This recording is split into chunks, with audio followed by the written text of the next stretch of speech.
Soldier destroyed! Soldier destroyed! Nice, nice, nice. Zarya, why is it taking so long? Kill Zarya! Kill Zarya! Teabag Nemo! Get him! Easy. Good job, guys.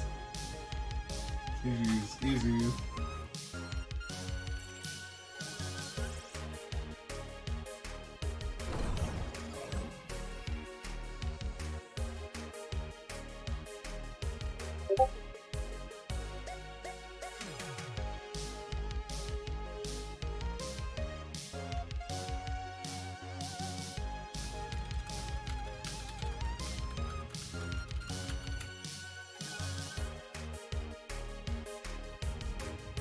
I'm in. Who the fuck are you? Ayo, what's up, fucker? What the fuck are you doing here? I'm the ExpressVPN maid fairy, and your data is not encrypted, which means your files can be seen by anyone. No! My replay codes! Fear not.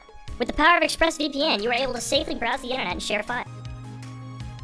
That sounds like it would cost a fortune. No, you stupid bitch. If you use this link, you get a 30-day money-back guarantee and 3 months for free. Wow, what a deal. Thanks, ExpressVPN Fairy. I'm always here to help.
Get ready, about 5 seconds.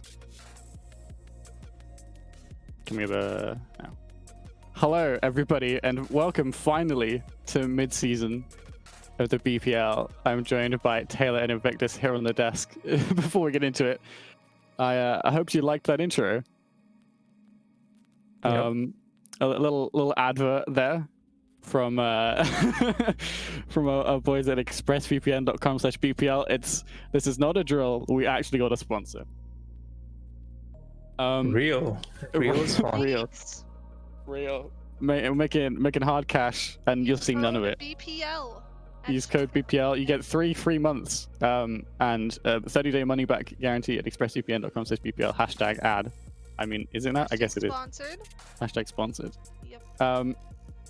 So yeah, I'm joined by Taylor and Victor. So we're just going to talk about mid-season a little bit because we are very late. As you can tell, we have 2 streams. And let's bring up these 2 streams real quick if I have the right thing enabled. I don't, but Vic does. So these are the games that you can see on this stream. Sydney Surfers versus Daydream will be our first match, followed by Clients Hog and Ball Dynasty. And then we'll swap over casters and have a little bit of a break, and then have Shark's Majesty and Molding Drip Diff. The other stream is Invictus's stream, and you know what? I'm gonna do live editing right here. You guys don't care. You just want to see, right? So like, copy. We're gonna make a new browser. On my stream, you can see both schedules. That's because I did it for you. Okay. Well, you know, just saying. All right. Okay, and then we grab that. We go yoink. Then we go, ooh, BPLB stream. It's really small. One sec. Oh, give it a sec. So this is on B stream. On the B stream. Look at that. See, look. This is what you love to see from BPL. Right. I'll just put this here for now. You don't need to see the other stream. So this is on B stream, as this was happening today. Resurge versus Surge Academy, first match, followed by Alpine NightDrive. Then we have Katboy Crew and PXP and Mind.Hive Waffle to finish out the day. NA production, beautiful. Let's talk about the games we have on this stream first. Anything you guys want to point out from these matches today? Yes, we have A-League teams going up against A-League teams today. Very interesting. So this is Seed 2 versus B-League Seed 1, which obviously looking like it shouldn't be close, right? But maybe Daydream have been looking good. I mean, do you have any information on Daydream? I hear their social media manager is like really cute. Yeah? Yeah. You know, I personally, I saw the predictions made in Discord, and it was a very overwhelming prediction for Daydream. So I'm gonna say, you know, they're the people's champion. It's gonna be an uphill battle, but you know, maybe they can take a map off student servers. That'll be fun to see. But yeah, true. We can have a quick look at the other ones. In fact, let me bring up the bracket because this is interesting. So we have a 16-team bracket that we're going to finish in a weekend, which is why we have 2 streams. So you'll have Invictus channel, Invictus_O, for the other 4 games that are happening tonight. So all of the games you see on screen, all those left towering column of games will be finished tonight in whatever order we set them up in, and we'll continue tomorrow and Sunday. We have some very special guest casters. Should I talk about it now? I guess I could, huh? no, I think we keep it for. We wait and then we post it on Twitter to get retweets. Yeah, That's a surprise tool that let's will just say help us surprise later. guests. Yeah. Yeah, you also have your Bad Batch Mario League emote as well. True. Okay, any predictions? I'll just bring it back to you here for a second. Any predictions on who's going to go far in this tournament? My unbiased opinion, I look at Katboy Crew and Alpine personally, but I think NightDrive has potential. True, definitely unbiased. Yeah, unbiased. Okay, any thoughts of your champions? My champions are going to be Katboy Crew as well, because I know I don't think they're the most favorite team to win, but it will be. I think they have some strategies that maybe they can use in the surprise as a surprise and take it all. That's what I want to see. But I think what everyone would predict would probably be the Clients. They do look like the strongest team, so I want to see Clients versus Katboy Crew quarterfinals. That should be interesting. Yeah. So very exciting. We're gonna head to a quick break, and by break I mean literally so we can change scenes and get both our 2 streamers set off at the same time. Yep. Bear with us as always. Double streaming is always really hard. We have to get as many people in as we can, and it's trying to get everyone. Like, I have such a weird setup that I know how to run, but then trying to get that to Invictus to run, not easy. All right, letting me, huh? All right, Solomon. No. It's my fault because it's so complicated. So trying to teach somebody to do that in an afternoon is not easy. So We'll try our best. So Invictus_O for B stream will be where you want to see the other games, or this stream will have the same games as well. And we'll like host each other when games are finished. So we'll be right back. Thank you, Taylor. Thank you, Invictus, for this little tiny insight. We'll be right back with Sydney Surfers versus Daydream in just a few moments.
Hello. I'm ready.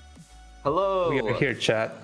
Welcome to BPL Midseason, Day 1, B stream / stream 2, whatever you want to call it. The better stream, the cooler stream, as to say it. We're joined by Mixo and Little Rainbow, the two cuties.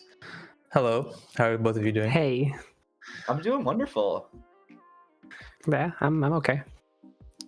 Tree Guy really wants to start, huh? So let's just quickly, we're just gonna do like a 1-minute intro. Resurge versus Surge Academy. What do you guys think? How's this game gonna go? I see Surge Academy taking it all the way to the top, to the moon. I see them going straight up. Easy dub for mid-season tourney. Yeah. You love to see it. I think Resurge, if anything, they risk falling victim to their own silliness. I think they might take the opportunity to mess around a little bit, and it might come back and bite them. But Well, right, they've agreed to run all the same comps as Surge, right? They're gonna essentially Yeah. just say we're gonna out mechanic you on this. Well, that's what they Maybe- said. We'll see if they, Right, actually yeah. stick to that. when it comes down to it and they panic and they just like have to like hope that Yeah, you're starting to roll by the Bastion comp, like, oh shit, Yeah. maybe we should. exactly, yeah. They're like, oh Anyway, god, man. Yeah, but I mean, Resurge is top of the standings. They've dominated some pretty good teams so far, and besides Daydream, like Surge Academy has looked really good all the way up to this point. So I mean, they have a fighting chance out of anyone. So Yeah, I mean, both teams have 3 wins under their belts. Academy has 1 loss, but they still clearly can hold their own. At least in B League, we'll see if they Right. hold up in A League. no kidding, yeah. I mean, going to this like Toxic and or Illuminous and like Drake, Dirt as well are all gonna be like really like strong players for Resurge, and then Tree Guy's been kind of turning it up on Surge Academy as the off tank there, but it seems like everyone's really anxious to get into this game. I can't lie, I'm seeing all this chatter. Tree going on here. really wants to get into the game. Yeah, Tree Guy really wants to get into the game. Yeah. Oh, well, wait, I haven't seen this map in ages. Oh, it's Wait. beautiful. I see it, the King's Row. it's King's Row. Finally. It's different. Something's wrong. It must be all the COVID in the air, you know. Yes. You know what it is? It's the ExpressVPN sponsors raining down all over at expressvpn.com/BPL. Yeah. We spent all of the sponsor money on fake snow and sprinkled it over Yeah. King's Row. Of course, yeah. If you pick up any piece of snow, you'll see a tiny little code for ExpressVPN on there that you too could use to save money and support BPL. Smile. Anyway, getting into the match, we're seeing a mirror matchup. What a shocker! Who could have guessed? Yeah, I mean, we're seeing Tree Guy on the Rhine, despite him mostly playing as a Sigma Octank, but it seems like maybe they're just gonna stick to the rush. They're gonna go for hardcore, like McCree Flash on Rhine, and then Reaper just run at each other till whoever wins. So The see how that classic. goes. Tree Guy is quite traditionally a Rhine player, though, isn't he? Like in previous tournaments, he has been. He was on MTD. Oh my god, Drake is just gone. He's deleted. They got him. They have put the right behind. The right behind. You don't get the bubble on the Missy, and no, they've lost each player. Everyone's support is down, but now it looks like Resurge stabilized, and they're taking point A. Oh my goodness, they held it. Oh, that was unbelievable. oh my goodness. So much just happened in such a short amount of time. There's so much aggression came out. That was wild. I mean, they looked like they were gonna win it there because they got the BAP early, but then they didn't expect the Rhine to come charging in from behind them, and then it just came down to, I think, mechanics difference. Like, Nobody expects the Rhine. nobody expects the Rhine. No, everyone's forgotten how to play against him with spending so much time off from playing the game. You know? Yeah. Yeah. All right, They had coming a in now. week off. We do see the McCree fall now. That's gonna be a bit harder for them to punish any like extra mistakes that you see the Rhine making, or any like extra aggression. So now it's just gonna be a lot more free space to take, and just slow pokes now as Surge Academy are slowly trying to push in here. Also, yeah, Vic, no game sound. Smile. Yeah, that is an issue. Oh. They're Resurge are losing. they're I losing know. people right now. They lost. They lost the map, and now they lost their DPS. What is going? Can they stay on point? I would really like it if they stayed on point right now. I would really love to see maybe like some people on point. Oh man. They've got their Rhine back. The shatter. I think no one. Oh. You're right into his shield. And and he walks out of the. Oh no, he walks out of the immortality field, and now they have to solo beat the Lucios. They're trying to push in here, but it's just not going to do anything. They're just going to keep keeping the point alive. The Lucio's on, but that's just a matter of time. And now they've done it. Surge Academy taking point A. Wow. Okay, maybe this is a little bit more of a fight than we thought it was going to be. The Surge Academy just come out with so much aggression in these opening fights. I hope they keep it going forward, because Resurge look like they're getting rolled over a little bit. I mean, it is important to note that like King's Row is notoriously one of those maps that better teams can still struggle against weaker teams with, just because the nature of like rush in terms of like ult usage and the way that you're trying to like force out these like cooldowns and stuff, that like these lower teams can abuse a bit of that too. Well, unless your McCree dies randomly, but normally you can abuse ults to just make sure that you can keep the fight going. But a huge, oh my god, a 5! Oh my god! He got the 6K! He did it, oh my god! Eli is he just straight up wiped. A freak of beast. They did Oh use my- 4 ults on that like one engagement, but that was the cleanest fight I've ever seen. Right, I mean, Research still used Grab, they used Blossom as well. I mean, like, they're getting ults out, and now that the Ryan charges in, he's instantly dead. They're gonna have to try and touch, but like, even so, like, there's just nothing they can do. They have Wow. 4.5 minutes. That's right, it is Reaper Friday. BP is correct. It's Reaper Friday. And a Reaper They kills do a it to Reaper. him. Yeah, everyone just goes Reaper. Now both Reapers are dead on Reaper Friday. There's I no was Reapers going to on. say, that that fight was at risk of being too fast because they managed to get back and touch the cart, like, but then instantly they lost their main tank. So never mind. Yeah. Oh, that's a good high noon then. Making sure that they don't have that Zarya to protect the Ryan means that they all have to back up and instantly just gone. Yeah, I will say that Ahigo's ults have been very good throughout this entire match. I mean, yeah, he's been consistently getting value. Like, I think a lot of lower level teams or a lot of lower SR teams do struggle with finding ways to punish high noons. Because a lot of it can come down to team coordination and how you rotate out of that sight line, or how to take cover properly behind Yeah. shields or bubbles, and like properly using cooldowns without wasting anything. And they go for a weird ult push here. They don't get anyone with the shatter, and now the Reaper's teleporting up to high ground to try and take care of Happy. He gets him, and it's looking like that Resurge are going to win this, but there's still time. If Surge plays this really close, they could win it, but with Zarya going down, that looks like it will be it. They're going to have to reset now. This is the sort of aggression I don't like to see as much, but if they can hold them at their spawn like they're trying to do, I mean, look at Black Bear. What is his positioning? He's chilling on the roof. And now we're seeing Donk have to just race out of there because they instantly know where he is. He doesn't have it now. If they push early, they could actually punish him a little bit more. But with the Reaper, words are hard sometimes, man. I don't even know it. Look at him. He's just Yeah. backing up right now. Supportive is Really just playing are. backwards. It Supportive doesn't is matter. fucking- Ahigo press Q. Ahigo press Q, man. I mean, this is a very good aggressive hold in terms of they're all playing wide to make sure that Surge Academy are going to have to dive one target, and by the time they do that, the rest of the team can collapse behind them and take whoever's in the back line, which is looking like, the BAP and McCree. But that charge comes out, he gets Tree Guy with it, they toss Grab out to make sure they get the Ryan, other Grab comes out now from Surge Academy to keep it balanced, but it looks like Surge Academy are taking this as they start to get things, but Donk gets 2 kills with his Death Blossom. Now Eli coming up to kill Donk, but Ahigo gets banned.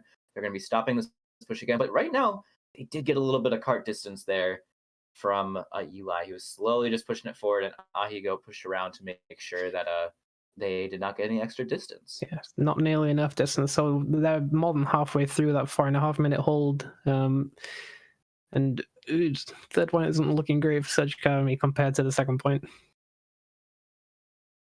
Yeah, no, they've definitely found a way to keep him in his tracks, and now Bant just randomly dies to a charge. I mean, this is rough right now for Surge. They have to really collect. They have to be saving these cooldowns properly, and even though they walk through the window here, it's going to be tough for them to get any value, as right now they're just again getting spawn door held. It's rough right now for Surge. What do they need to do to get out of this? I feel like if they manage to build up to that, the Grav and Reaper combo that they used so well in the last point. Where's Tree Guy going? Where did Tree? Whoa, I'm so Surprised down. It's weird because Surge they're getting early picks in almost all of these fights, but just failing to push on it really. Right, they get supportive early, and they can easily kill Illuminous in the backline, but then something goes wrong, and Ahigo gets a pick, and then suddenly they're just struggling to come back together and make a concerted push, but they can get that one moment. They can engage with Beat still. The enemy Research doesn't have any ults here that they have to worry about. If they push aggressive with Beat, they could actually just take this cart mostly to the end. but it looks like they're holding off for now. And Shatter comes out, doesn't get anybody. Another Fire Strike comes out, hits the other Ryan. Tree Guy is low. He has to play a bit slower as he waits for Bap to heal him. Now they've dropped the other Reinhardt, which means that Tree Guy's got a lot easier time. He can push forward, but he's hiding behind Cart right now, waiting to get heals from the Bap. Seems like it's not going super well. As Band is slowly pushing up, he's trying to catch up to the grab of Georgie Boy over on Resurge.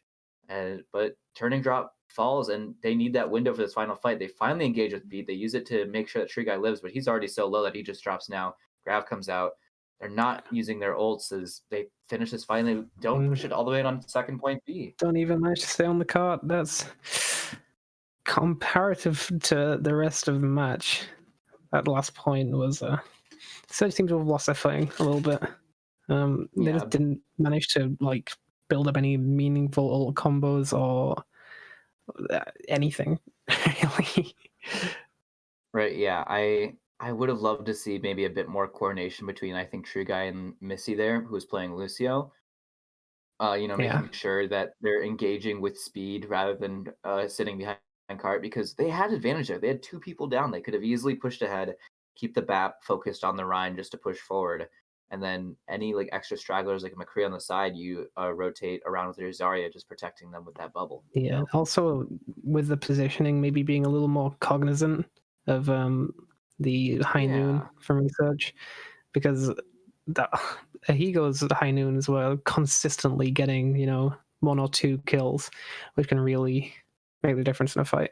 Right, especially like in these rush comps where you're seeing these teams really rely on every member to make a forceful push. Like there's some comps like Dive or so where you can like sort of mess around a bit where things can be a bit more loose and like we have audio. Audio, exciting stuff here at the studio. Having the ability to hear is wonderful as always, but we are seeing now that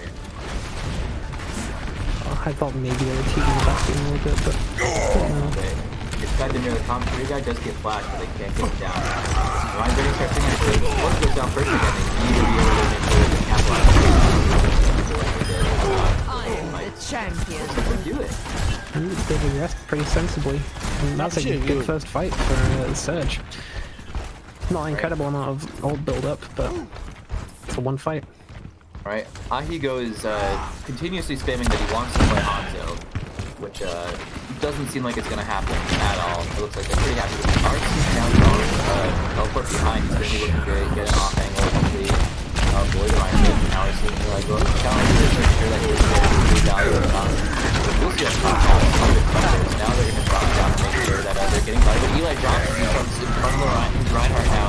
Isn't don't get any shields, and now they are forcing out immortality as Reaper comes around the right side through Hotel. He's going to be looking to get value on the tank. Tom goes down as well.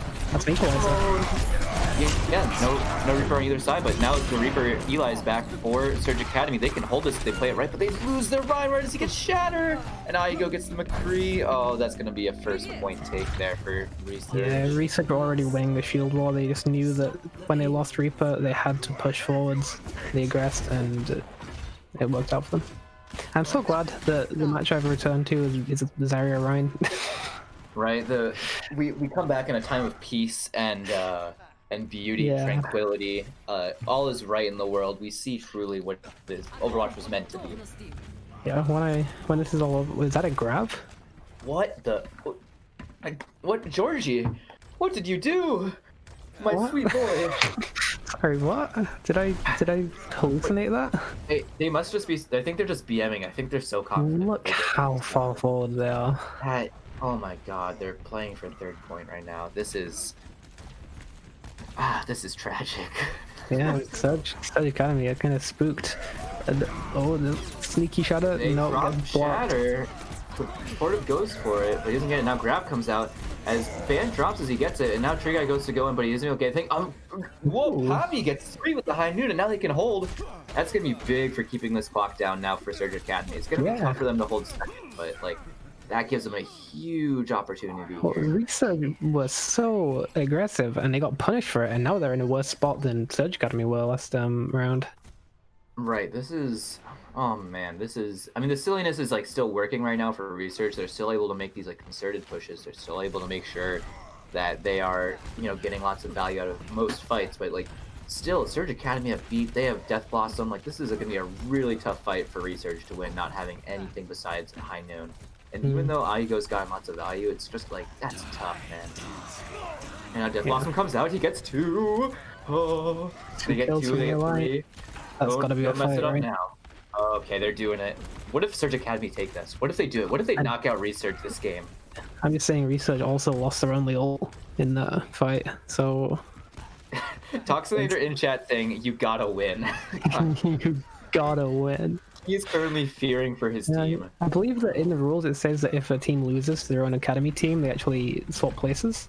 Yeah, I do believe that Resurge does go down to B League if Surge Academy beats them, as is the ancient laws of the land. Yeah, as is written in the BPL tablets. Yeah. Oh, a tree guy. The ancient texts. They are trading left and right. Yeah, they're dropping people. Like the Lucio could still touch here. Zarya's out. She doesn't have very high charge compared to Georgie Boy, but they're retaking it right now. They gotta look at the Lucio behind them. It's doing so much damage to ban. Oh my god. They could have had that. They just had to play a bit slow and push him out. They had the space they needed, and now they just got Ryan running in. He's gonna go for the shatter. Oh my god, it gets 3. That's big. And the beat's out now to keep him alive to make sure they keep swinging. The grab comes out. But Donk gets 2. Oh man, they had it, dude. That was a lot of ults invested from Resurge though. 5 ults into that fight. Only a window left. This is gonna be tough, but I mean, it's doable. Now they've got Donk down though. That gives them a lot more space, but with Pavi dropping, they're not gonna have High Noon to take that space back. They're gonna have to be a bit more aware of Black Bear's immortality field now that they can't force it out with High Noon. And Ryan's swinging around. He's getting low. They don't have anything to help him right now. They've got no BAP healing him. Please put some heals on the man. He needs it. And now Dirt is sitting behind, sitting high ground with the window. He's getting some value. They did manage to get oh man, both DPS are down for Surge. Oh no. This has to be it. This has to be it, yeah.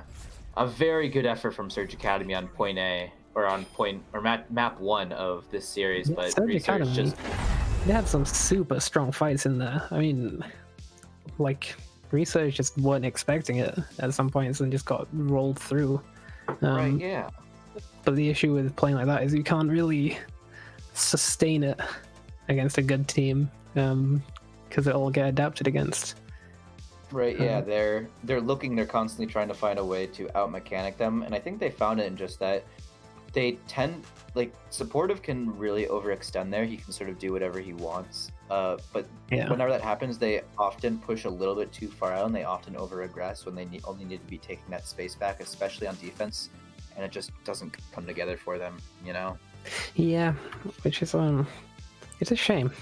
I was really hoping they would win. It would be truly gargantuan to see Surge Academy beat their parent team.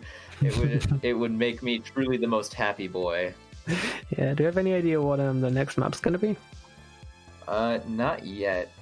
We're waiting to see what Surge Academy picks. I mean, if you're seeing that, you're looking for more comps where they can sort of keep like that coordination alive. I bet that if I had to guess, we're gonna be seeing.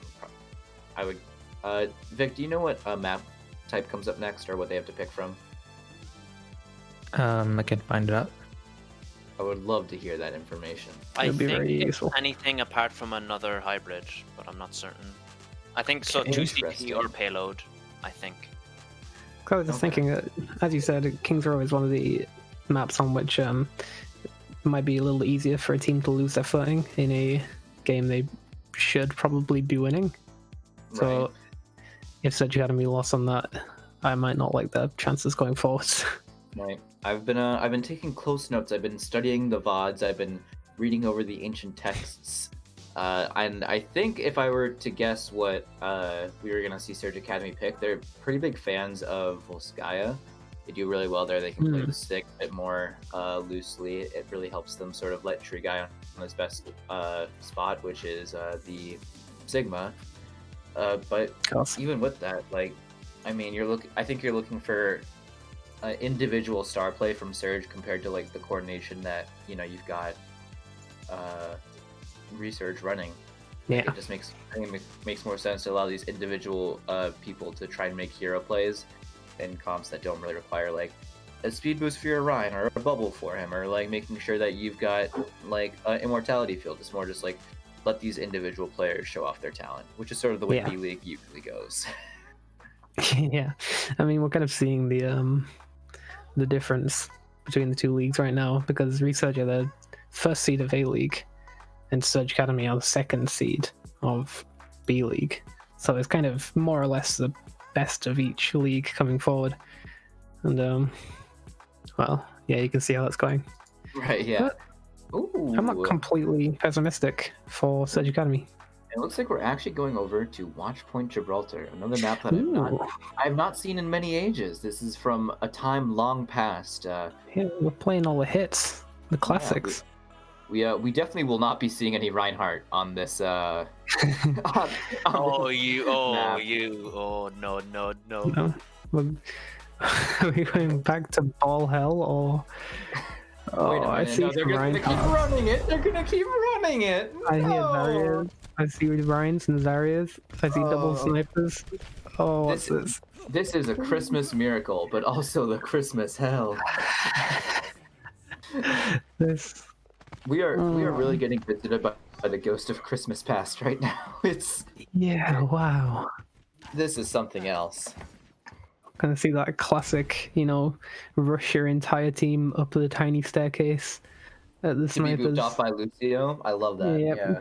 Yep, literally, that's what's gonna happen. Oh, wait a Or minute. just getting absolutely muscled into a tiny corridor. Oh man, this is gonna be. Oh wait, they come around. They come around the left side. They know they're getting ready. They know that they're there. They're going in. They're running in. Bance on the Rhine, but they get the charge. They get the charge onto the. They lose the fight. Oh. They had all the tools there necessary. Oh, they just couldn't take it. You have this entire map to fight on, and these guys choose the little stairwell. Well, it's tough because if you're doing that, that means you're openly giving all this space on the high ground to Widow, where she can't be contested all. Like you're gonna take that fight in there, and you're hoping that what a Widow SMG is gonna do more damage in there to finish the fight. This is the issue of a forced mirror. Yeah, they get the enemy Widow, but the tanks are down again. They're falling low. The passive ult charge from Surge is something else. I think the ideal series of events for Surge Academy here is that they take down the Widow and then just go to the cart and ignore the bouncers on the staircase. I definitely think that's probably the play here. Yeah. I mean, what is Bance just charging into the void? Like that's rough. You can't he's gone. Oh, the fight's over. This is mental decay. They had to get out in the first map, but this is rough. I mean, they're just screwing around. Drake just openly windows the top door spawn. Dragons just go straight up. This is just them messing around at this point. We had such a very competitive first match compared to this. There was no spawn camping in the first match. They're openly throwing right now. Resurge are absolutely just saying whatever. You still can't beat us. It doesn't matter. It's tragic to watch for Surge, but I think they're paid by the hour. Yeah, they're getting their money's worth right now. And, ooh, wait a minute. Hold on. Something kind of silly going on around here. Wait a minute. The Resurge double sniper is coming to bite them in the ass. Illuminous does get the kill now onto Pavi, but he's not able to get the kill on anyone else. He's still in the back line.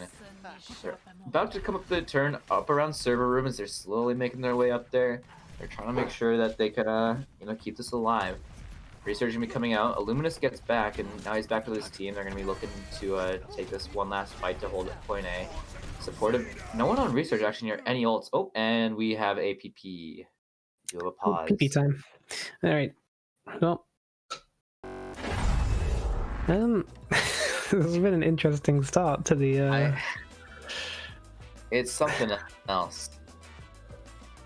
I mean, looking at this, it's tough for Resurge. They're in a position where they don't really have the tools, the skills, the mechanics, like essentially the SR necessary to make a viable pushback, which is tough to say, but like it's hard to have them like struggle this much, and like they're making good plays, they're doing okay, but it's just like they need to turn it around a bit. They need to concentrate. Rush is about coordination, right? So you need to be coordinating those abilities and not just throwing them around.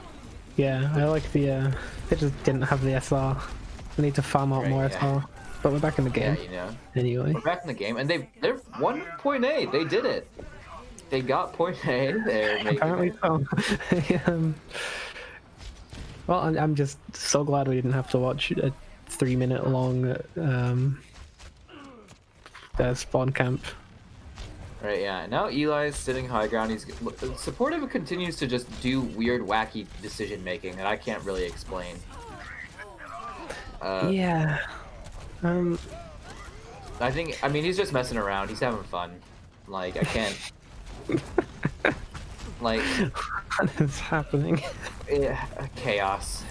I can't explain it. The Ryan Zarya's going in. The Lucio's just redditing all over the place. Georgie is getting many kills onto the Surge Academy lineup, but I mean, this is. Whew. Yeah. I mean, I would be reporting these players in my ranked game. But hey, if you win, you win. Right? Sorry, kid. Just business. Truth is, the game was rigged from the start. Oh, it really was. Right? And now, okay, they come out, they get 1, they're about to get 2. Yep, they drop down the Rhine. Even though they get the Immortality fill, they get the Lucio, but it won't really matter. Oh, because supportive. Wow. I mean, I don't even know what to say. It's just, it's something else right now. Yeah, this is well, okay, Surge Academy have 6 ults. That's the important thing. That's the takeaway from right. That's the game right now. Yeah. Sights are out. Pavi has a kill. Yeah, going in. Yeah, we see Drake get the kill on there. We're looking at this as they slowly push around the corner. What do you? Like do we know? His window. Sorry. Just popped his window on the high ground to snipe and just got walked past. Right. What do you think's inside the car? Like, what are they pushing? Like, you know, every map has something, right? Like the Doomfist Gauntlet, or it's like the bomb for the factory or whatever in King's Row. What's inside the the Watchpoint Gibraltar payload? It's the ability to watch the next game. it's like a miniature toy rocket, right? It's taking them to the moon. It's a toy. Yeah, it's Winston's like favorite toy. Isn't it the engine for the rocket ship that's at the end? One would assume. No, it's Winston's favorite. Why are they using a miniature rocket? Big rocket. Why is their engine a miniature rocket for their big rocket? That's kind of how rockets work. It's like You know why it's called a rocket, right? Yeah. Yeah. If you open up a car, like the boot of a car, there's a tiny car in there on a treadmill. In every tire. Yeah. Oh man. I mean, thinking about it, like, could be ExpressVPN, right? They could be pushing. They could be pushing their. They could be pushing our sponsor, ExpressVPN, all the way to the finish line. Just like you could be pushing your subscription using express.com or expressvpn.com/BPL over the credit card balance that you are desperately trying to get rid of. You are so deeply in debt, but this deal of ExpressVPN, you have to take it. You just have to. What are you talking about? I'm talking about the hard-working man of America struggling to get out of debt. So much so that he must use ExpressVPN so that he can farm crypto. Took out a second mortgage to buy BP. Right, yeah. Exactly. Coming in here, we are seeing a lot of ults though from Surge Academy. They have the stuff, but they instantly lose the Widow to the Lucio just running up on them. I don't know, man. This is goofy. This is goofy. Illuminus is the best dive character in the game. Not Lucio, Illuminus himself. Both teams have beat out now. They're hoping to keep the Rhine alive. Ban's charges have been interesting to say the least. And now Supportive is once again doing that. I'm going to walk backwards towards you guys. And they've made the cart this far. They've made it to 3rd point. Like, they can push it to the end. They just have to coordinate, guys. Come on. Please. Here now, Ryan dives to a charge. Tiny room. Grab comes out. They're going down. There's no one to touch the cart. Oh, man. This is something else.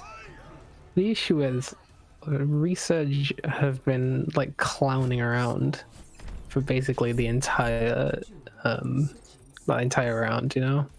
Yeah. So that has to be pretty mental damaging for Surge Academy, who think like, okay, we can start like really coordinating these pushes and giving it our all, but then we risk Resurge kind of switching on, you know? Right, yeah. It's tough. It's gonna be tough for Surge Academy to hold this, but I mean, they've shown potential in a lot of moments that they can, you know, they can stand up a little bit, even if it is to just silliness, right? Yeah, I mean, I don't know. We will see. Update from A-Stream. Sydney Surfers are up 2-0 against Daydream. So, no, you know, tragedy. they somehow finished the game before us. It's interesting. But, you know, unlucky. Don't worry, Daydream will come back in the playoffs. They'll come back. They'll do a low bracket run. I see it. Yeah, I see it. Yeah, we'll sweep through. The lower bracket sweep. Alright, coming in here, we are seeing the exact same comps. Surge Academy refused to let Research have any fun at all. But it does look like Ahigo's deciding anyways that they are going to go Genji if they don't care anymore. They have broken They've broken the tribal laws. They're not gentlemen. They broke the gentleman's agreement. Yeah. We disqualify them, right? Yeah, they lose it out. They lose this map, right, Vic? That's the way this works. No, they're disqualified from BPL. Ah, of course. Alright, well, I mean, they're going for dive now. They're coming in here, like, Surge Academy have to push it way further to make sure that the dive can't, like, take any space, because once that Winston jumps in, it's really not working for them. Oh, never mind. Georgie Boy has dived the LI and got a kill. So coming in here, we are looking to see, you know, a bit. I mean, Research is eventually gonna have to do something about their team. Like they're gonna have to make sure that they get this like finished. Like they have to push the rest of the way in here. But I mean, it's just the Zarya there right now with the Lucio, and they're losing players left and right. This is gonna look like a rough rest of first point. I mean, Research broke the gentleman's agreement. It's already over. The laws of the land have been tarnished. Yes. There's nothing to be done. The one thing that this match had going for it since King's Row, it's gone. You expect to see Research to put them some respect on the name of their academy team, but it's the flagrant disrespect going on right now is it's rude. They said no time for monkey. Oh wait, we have the Ryan Zarya coming back, but still Genji. It seems like they're gonna go for a full copy again, but they're just gonna let Genji go for the blade here as they're slowly pushing up. They're getting ready. The Shatter's out. It does catch just the Ryan, but that could be enough that they take this. They've got 2 down, but their own Ryan falls. So now it's going to be a bit of a clown fiesta as they're all just sort of looking for angles and open spots that can do open damage. Genji has to back around the corner, still waiting to use this blade here. Store does drop to Pavi as he has walls up. Bomb gets nobody there from Eli as he's slowly just trying to make sure that he's keep himself going. The Ryan is slept right now. That could be really big for Surge, but they wake him up. He's both the Ryans have no ult right now. Ana drops for Resurge, meaning that they don't have those huge heals for the Ryan, and they're holding this.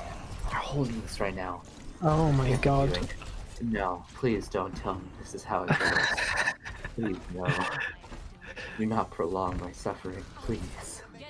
I beg. How have Resurge gone from dragoning directly into the sky to being on the verge of losing first point. They've got maybe 2 fights, definitely only 1 at the very least, but maybe 2. They're taking so long right now that If how long is die very fast. But Ryan is sleeping again. Supportive is sleeping. They're gonna have to go into the beat. He gets 5, but they get the anti on the grabs out. They could be doing lots of damage. They get Illuminate. They're doing it. They're gonna do it. They're doing it. No. Wait, they have Nano Blade? They have Nano Blade. Oh. They do have Nano Blade. I think that was their like. That was their. They do still have a beat, yeah.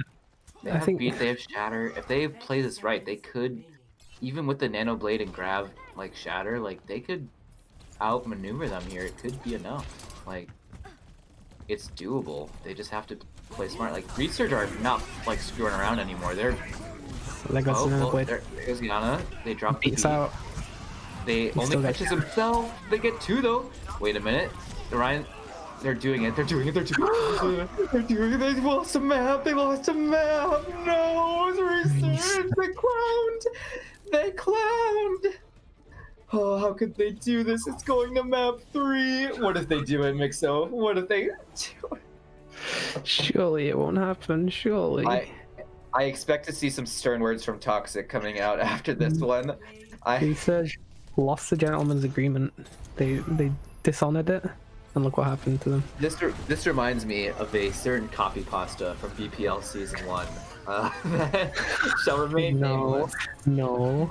It shall remain nameless, but no, we don't talk about that. This is truly something else right now. I did not expect to see this today. I don't think I expect to see this ever, really. Oh my goodness.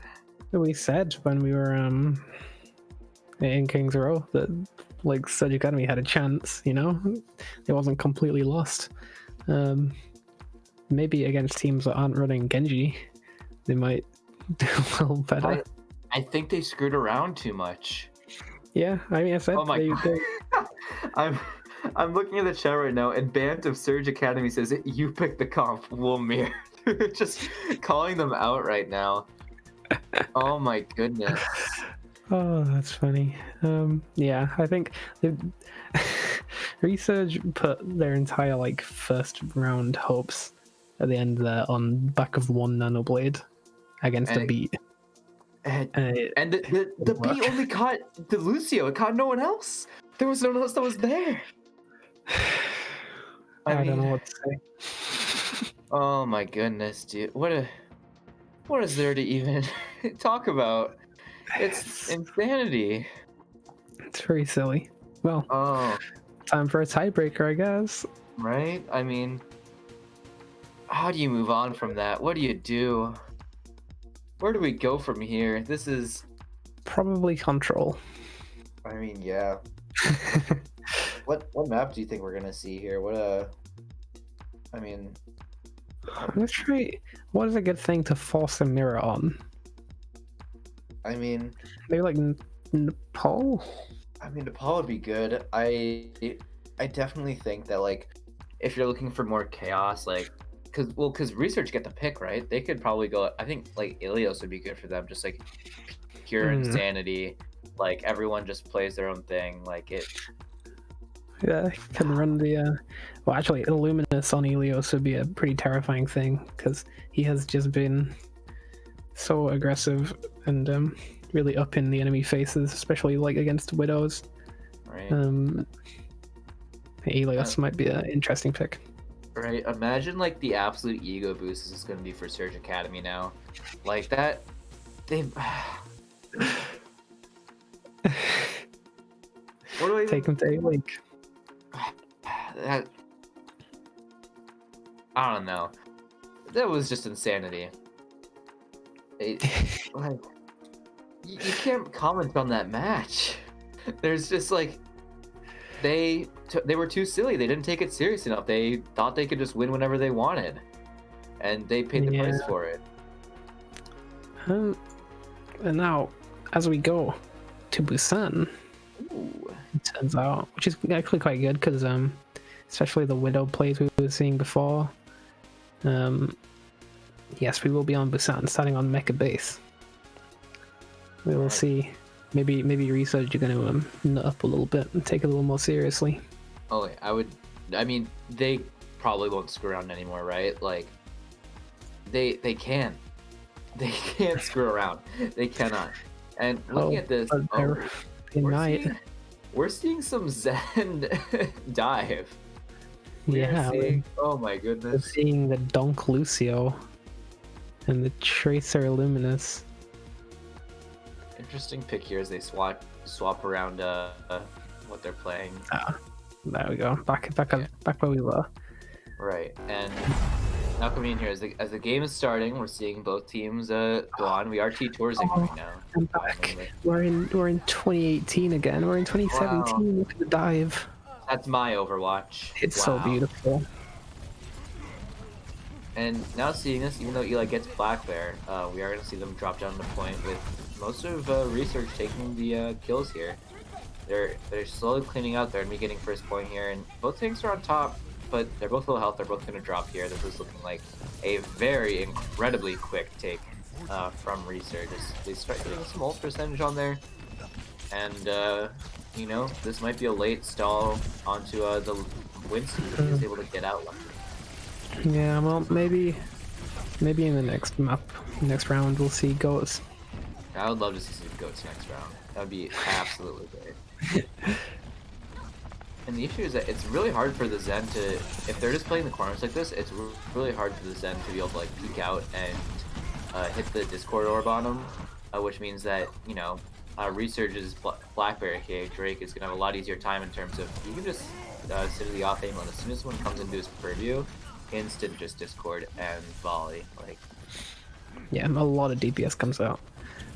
I will say that these were not the kind of comps I was expecting to cast today.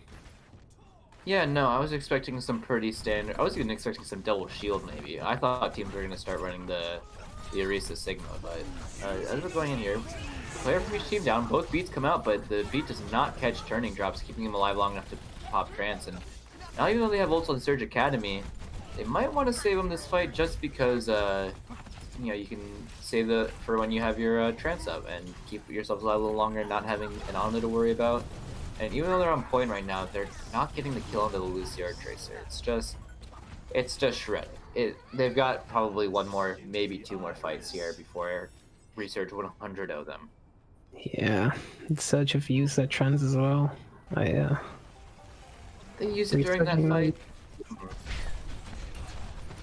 A lot of trances coming out. Although don't look now, but I think the room is slowly filling with water. Yeah. I am sensing some choking going on here. Some and right, it's hitting 99. Bomb comes out to clear point, gets nobody. Dio stalling with Tracer Lucio. They're not getting any kills right now. They've got the sustain of both healers there. Illuminous just standing on top of the walls as they're about to drop though, so he's gonna have to hop off. Looks like Resurge are getting the kills now as they are, you know, taking mecha base of this map, and it's the 100-0. Oh dear, they realized they did not want to mess around, and they are just taking this by storm. Maybe Surge Academy shouldn't have offered to mirror. Yeah, this is something else, huh? Yeah. Wow. Why couldn't Resurge just taken this seriously on Gibraltar, huh? Saved us all a little bit of time. It's all could have been over by now. Right. What we really need is Surge Academy to avenge the time that was wasted and come back and right, yeah. They just teach them. Let's do one Resurge though, huh? I would love to see like the ultimate comeback from Surge. Just like goes to final point, they get boomed. Please, please, please. And now Luminous is on the top. And now they're slowly pushing. They got Black Bear, but they lose Band as he pushes in now. Eli's falling low, but he's slowly getting the heals as Diva's D-Mech now on Surge Academy. Supportive starting to drop low, meaning he's going to play a bit slower as he jumps back into his own team.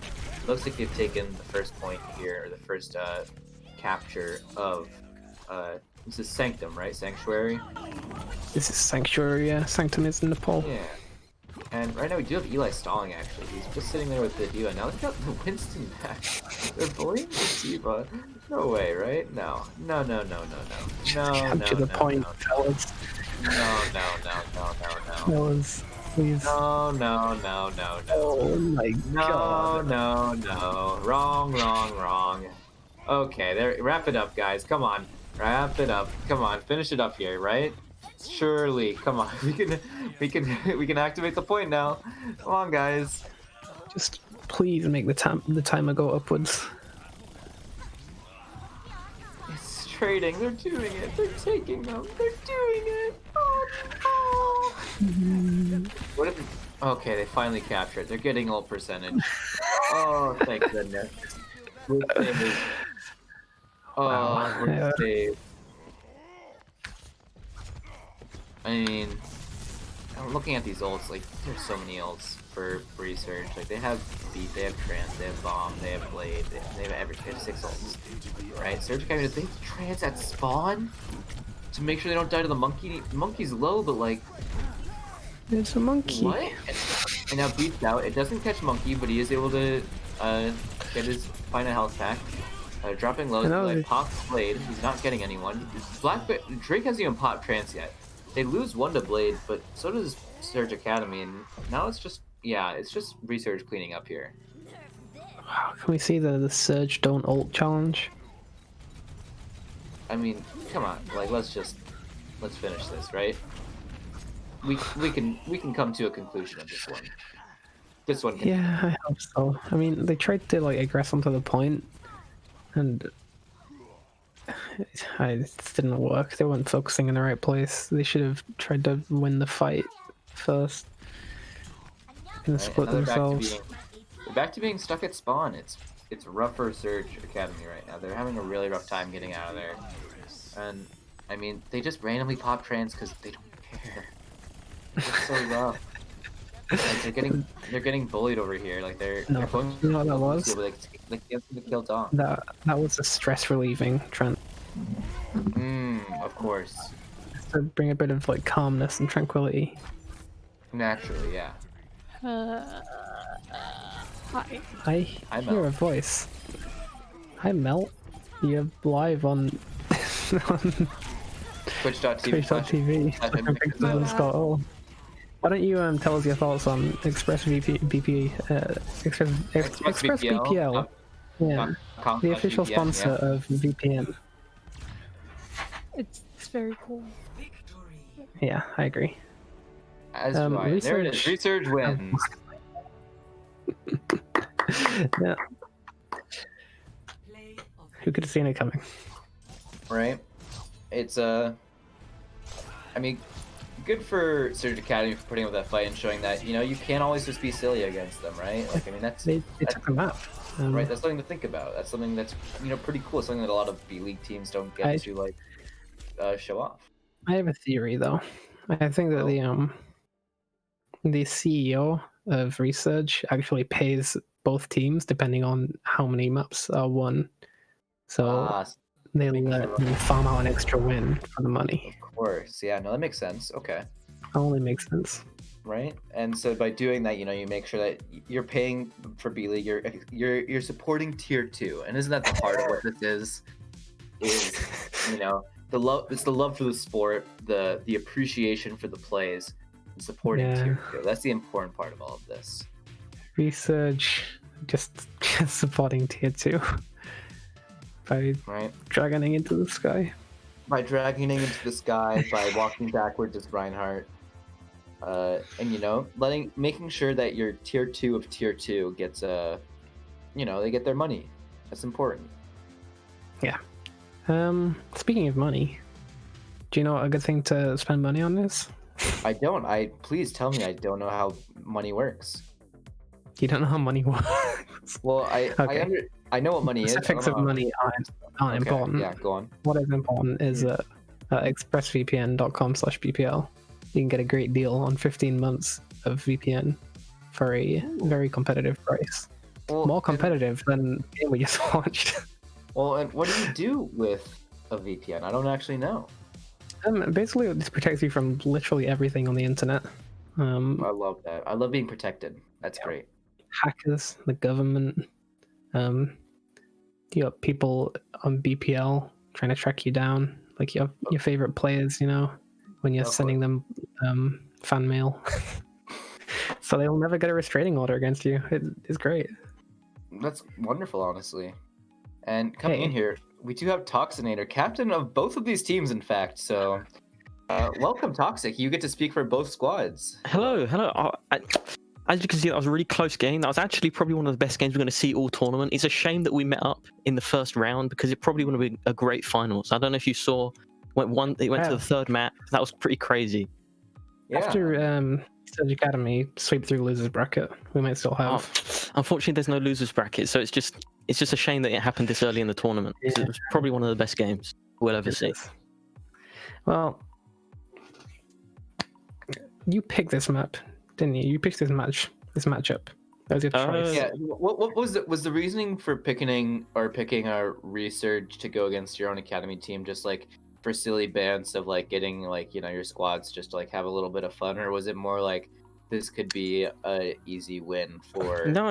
It's because they're a strong team and we want to knock them out early so that they don't get the good practice against the A-League teams. Because as you saw, they're better than A-League teams because they've taken more maps against us than A-League teams. So they're just better. That's actually true. They're literally just better. Wow, that is something else. So we had to take them out early before they got the practice in. Yeah, They're too big of a threat. That's not why. Surge Academy. Toxic, I'm just gonna say, you said, "Oh, it's unlucky we met up in the first round," but you literally picked the team. So no, I didn't. What do you mean? That was someone else. That was someone else. That was someone else. Sure. But anyway, how do you feel about your team? Winning everything. Yeah. You see, my team losing, it's a real shame. Better than A-League teams at least, took more maps. But for my team winning, you know what? It's good energy going into the next round. Can't wait to play. How do you probably plan to play? difference. How do you plan to play worse in the future to ensure you're playing worse? I think we're probably gonna take. Actually, we'll keep Drake on the Baptiste because hopefully he'll discover the right-click button at some point. Yeah, I was noticing that. That was interesting. Yeah, there was some. I also noticed that Dirt was having some issues walking backwards as Ryan. Oh, you see, it's a strategy because if you play backwards like that, you can bait the shatter out. So he's literally just trying to bait the shatter. Oh, the reverse Jane. Yes. Press W, only press S. Yeah.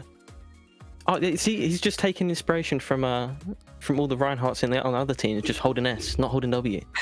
Of course, yeah. Yeah, no. Okay, well.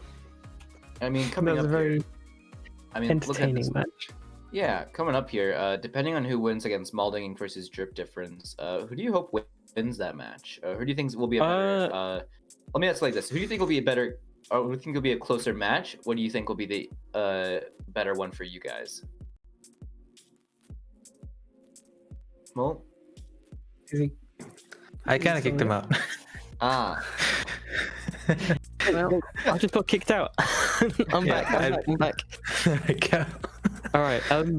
Well, you were mentioning who would be a better opponent, or who I think is going to win? Both. Yeah. I definitely think Drip Difference is going to win that game. Malding is. We just played them in our last regular season game, and they didn't do too hot. And I think Drip Difference has proved that they're a much better team because it was specifically more tough against us. It was a much tougher game because we played them at the start of the season. I think they have a strong lineup for the current meta, I guess. Okay. Yeah, I mean, having like a strong echo player is really useful to have there. Like, and I mean, Synex is ostensibly considered one of the best, so that is definitely like a strong key in your pocket to have at any moment. So Yeah, I think they're definitely going to take it, and we've been prepping for them anyway. We just assumed that they were going to win. Not going to lie, we were just prepping for the Drip Difference. Okay. Wow. Or at least I say we. I wasn't doing any of it because I haven't been attending scrims the past week. So. Wow, it's good to know that. I've been It's good to busy. know that Toxic hates his team. He hates it. Hey, I just know they're going to win. They don't need me. The reason we call him toxic. Yeah. Well, See, Toxic that's is actually the pretty difference. much- That's why we dropped a map today. It's because I wasn't there to coach Of them. course. Yeah. Well, Okay. Well, thank you guys. Thank you very much for this first game. It was very exciting to watch, and I am excited to see what you guys do in the next round. Thank you very much. All right, have a good evening. And with that, I think we're ready to throw it a break. Honestly, I think what's coming up after this, we'll have Alpine versus NightDrive. Get your Monka NightDrives ready. such a good emote. So Yeah. good. And me and Rainbow will be back later We for will. Alpine versus NightDrive. In fact, Yeah. that match. Yeah, we'll be back for the upcoming match. You get to see more of our beautiful bearded / glassed faces. It's the couture look of BPL. Yeah, get ready to come back and see two white men with glasses and scraggly facial hair tell you more about the video game Overwatch. Yeah, thanks for watching.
like a touchdown. Yo, like I'm touchdown. I can do my dance like a touchdown. Yeah, no, I'm stuck like I'm touchdown. I can do my dance like a touchdown. Yo, like I'm touchdown.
grooving.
Welcome back, everybody. Hello, welcome to the expressvpn.com/BPL B-League stream. That's the official name of the stream. Yeah. No. Yeah, no. Tune in at twitch.tv/expressvpn.com/BPL. That is correct, yeah. Sorry about the delay here. We're currently just getting some things figured out with setup regarding the teams. We had a little bit of a confusion, but it's all being sorted out right now.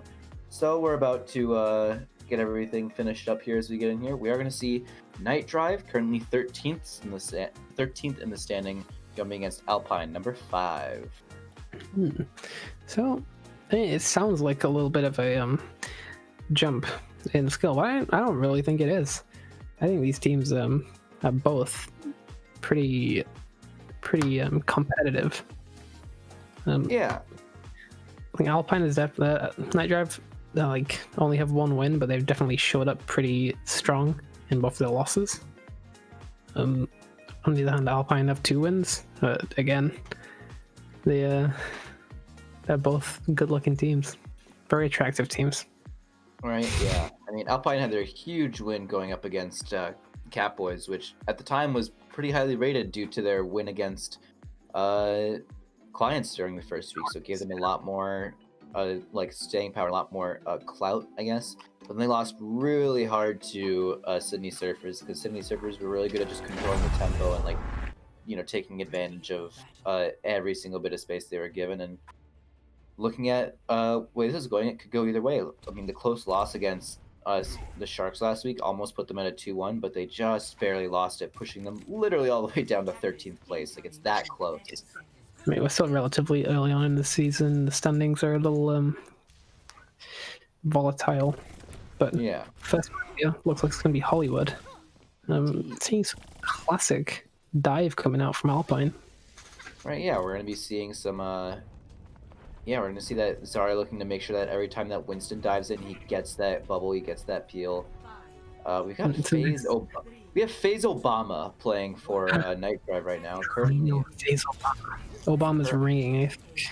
Yeah, currently the banners are on the wrong side of the screen, but that's okay because I know exactly which team is which, so I can speak for you. And with NightDrive on defense here, oh, we immediately see PP just fall. Oh no, that is rough. And now coming in here, we're gonna see them. We're gonna see Alpine essentially get the high ground for free, as now bad stuff. NightDrive. Right, as their Hanzo McCree can literally just sit here and just farm damage. And Marlon, I talked about this last week, but Marlon is very notoriously Hanzo's a big comfort pick for him. Like, he picks it pretty often, and he's not afraid to just like use that whatever. And Aizen is slowly trying to keep himself alive over there on the side, making sure Cummings is dropping very low. He's almost dying, but he has to drop shields and gets nobody with it, but he's staying alive. He's gonna try and bully Palm Q, but he almost drops again. He's consistently below 100 health. They are almost finally goes down, but they don't think they got like over 200 HP for the like last minute of that fight. Seriously, and I mean, that's a really quick first push there for Alpine to, you know, take point A. And going in, they're gonna, for this first push, I mean, both teams are gonna have Somals, but Alpine definitely has the advantage having Trance for this. And I mean, having FaZe Obama here, it means that they're gonna be able to drop anti pretty hard on it if they play it right and make sure it doesn't get eaten by Mactra. Yeah, FaZe Obama is probably accepted to be one of the best presidents in the league. That's true, yeah. But look at this. Alpine is consistently taking control of high ground. They keep having ball knock everybody off, and they just continue to make sure that their McCree gets no value whatsoever, and that their Zarya can't take any extra space. Like, it's constantly trouble, and Rifle kills too. Oh, this is disaster. Another mining, making sure that nobody can escape. They get the Zarya with the high noon now. High noon. It's just all white. This is disaster for NightDrive. I have heard tales of riflers hit scan skill, and it's very clear that these were not false. Just put him on the high ground, and like, what can NightDrive do? Right, theoretically, they get up and him. Yeah. Yeah, they're throwing dragons across the doorway so they can't get out. They send Diva out. But even then, like, if the nano on it doesn't matter, like, it's instantly gone. Just the damage is too much, especially with that Discord out. Now Bomb comes out from Mack Truck trying to get anybody, but doesn't find anything. Cousin hits the whip shot onto Pandemonium on the Brig. Rifler sitting high ground, catches the Tracer with a headshot. Push this in now. Even though they're still trying to stall, Rifler on high ground is just too much for them. It is, I mean, this is tragedy right now for NightDrive. Yeah, Rifle's DPS output is just so consistent that if NightDrive can't get an easy engage onto him, he can carry entire fights. Yeah, like giving him any amount of space is so rough here because it just means that, like, the nice thing about most of the attacks on Hollywood is that you're constantly being given high ground. Like, as soon as you have one piece of it, there's always like the next piece of high ground that you can see that you can take, which a lot of maps struggle with balancing. But it's really good for Hollywood because for McCree that just means you go up onto an elevator on one side, you push across, and you can just consistently more aggressively take that space if you have your team, you know, causing chaos in the back line. They're just continuing to do that right now. They're just dominating. Yeah, what can you even say at this point? You sing Rifle's praises as much as he deserves, which is a lot. But Alpine are also doing a really good job of being aggressive and like securing space for that hit gun. Oh yeah, they've got the Nano coming in on Wadet. He drops in. Dragon comes out to make sure they can clear the high ground, and is now Wadet is pushing in, trying to catch Rifler. They catch 3. Pamaku does drop to the McCree. Now Wadet is coming up here on Primal. Even if he did die, it wouldn't matter. I think they could still stall. Cummings is just trying to roll around on the point, making sure they get anything. But with that anti out, the Tracer is going to be able to make sure they can confirm the kill on it. And hold point C here. They're barely hanging on. Yeah, that was really hold, but it's doable. It's a really good engagement, but it feels like when they don't have the nano on the monkey, NightDrive just don't have the staying power when they dive. They're getting melted way too easily when they don't have nano. Right, having that Zen there against this dive is massive. Essentially, you're hoping that, oh, well, pouring out, you don't have to worry about Discord, but I was going to say, if you don't have that D.Va there to help you heal, that is really rough. And now, oh my goodness, Cummings goes for the roll into the room, but he instantly just gets stunned and flashes. It's rough. And we are seeing Pandemonium, he just swaps to Lucio. He's just decided that he's going to comfort pick Lucio and just kind of frog around, you know? He's just frogging around, just frogging. Yeah. Well, they have the Primal up and almost have the Nano back up on NightDrive. They lose Rifler, but they do get Pandemonium. Rifler might be a big pick.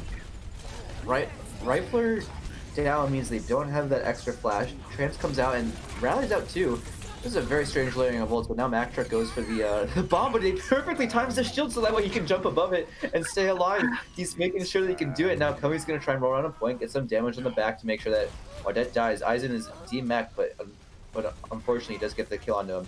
Now coming around, Wadet's stalling on point. He's just barely trying to stay alive, but he's getting knocked around.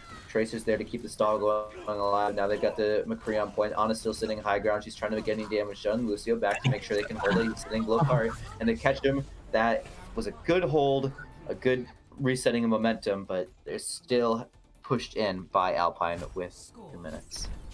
Yeah, that was some really perfectly timed stalls at the end of the round, but unfortunately, being outnumbered so heavily is just, there's only so much stalling you can do in a 1v6, even with your Ana on high ground.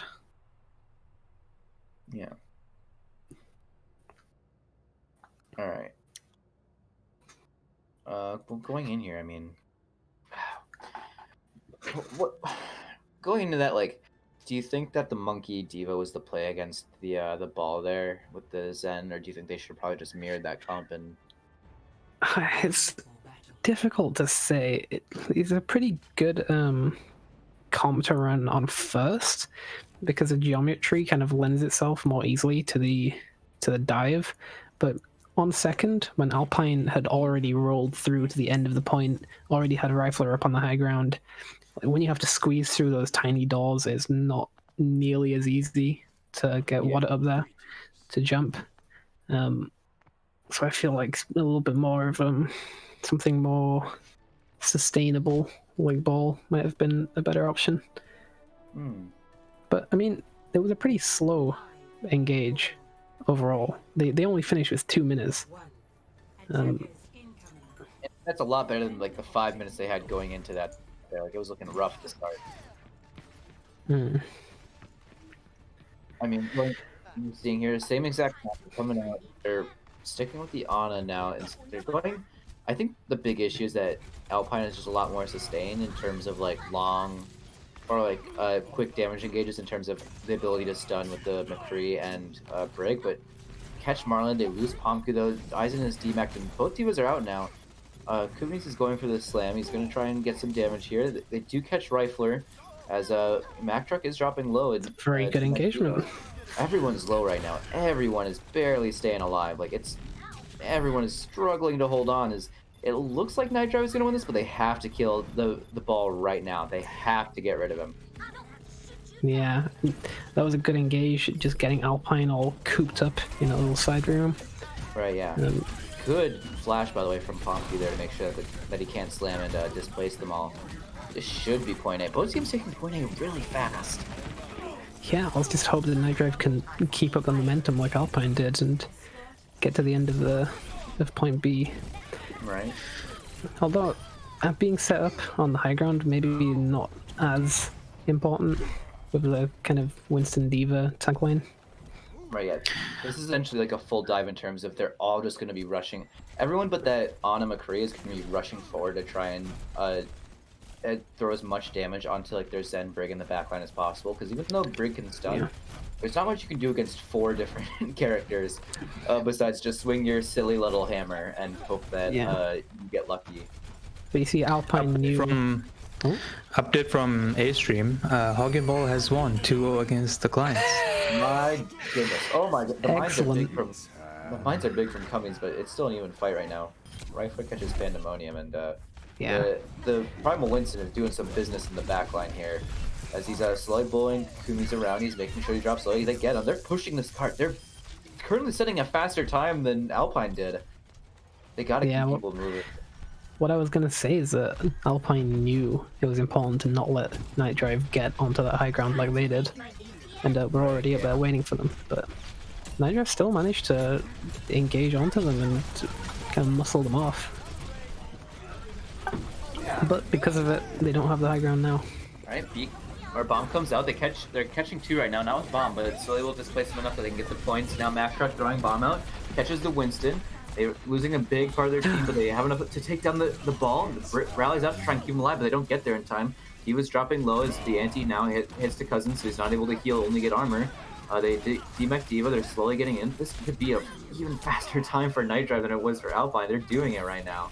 Really impressive from NightDrive. Right, they just gotta make sure they keep coordinating these fights. They gotta make sure they keep just like the aggression onto single characters at a time. They're doing it. They're doing it. Oh, feel strong, man. 5 minutes. They could set a faster time than Alpine. And with Cousin dying to pulse there. Oh no. Oh, but the instant death to the Zen. Oh my god. It shouldn't matter too much as it's Tracer, but easy come, easy go.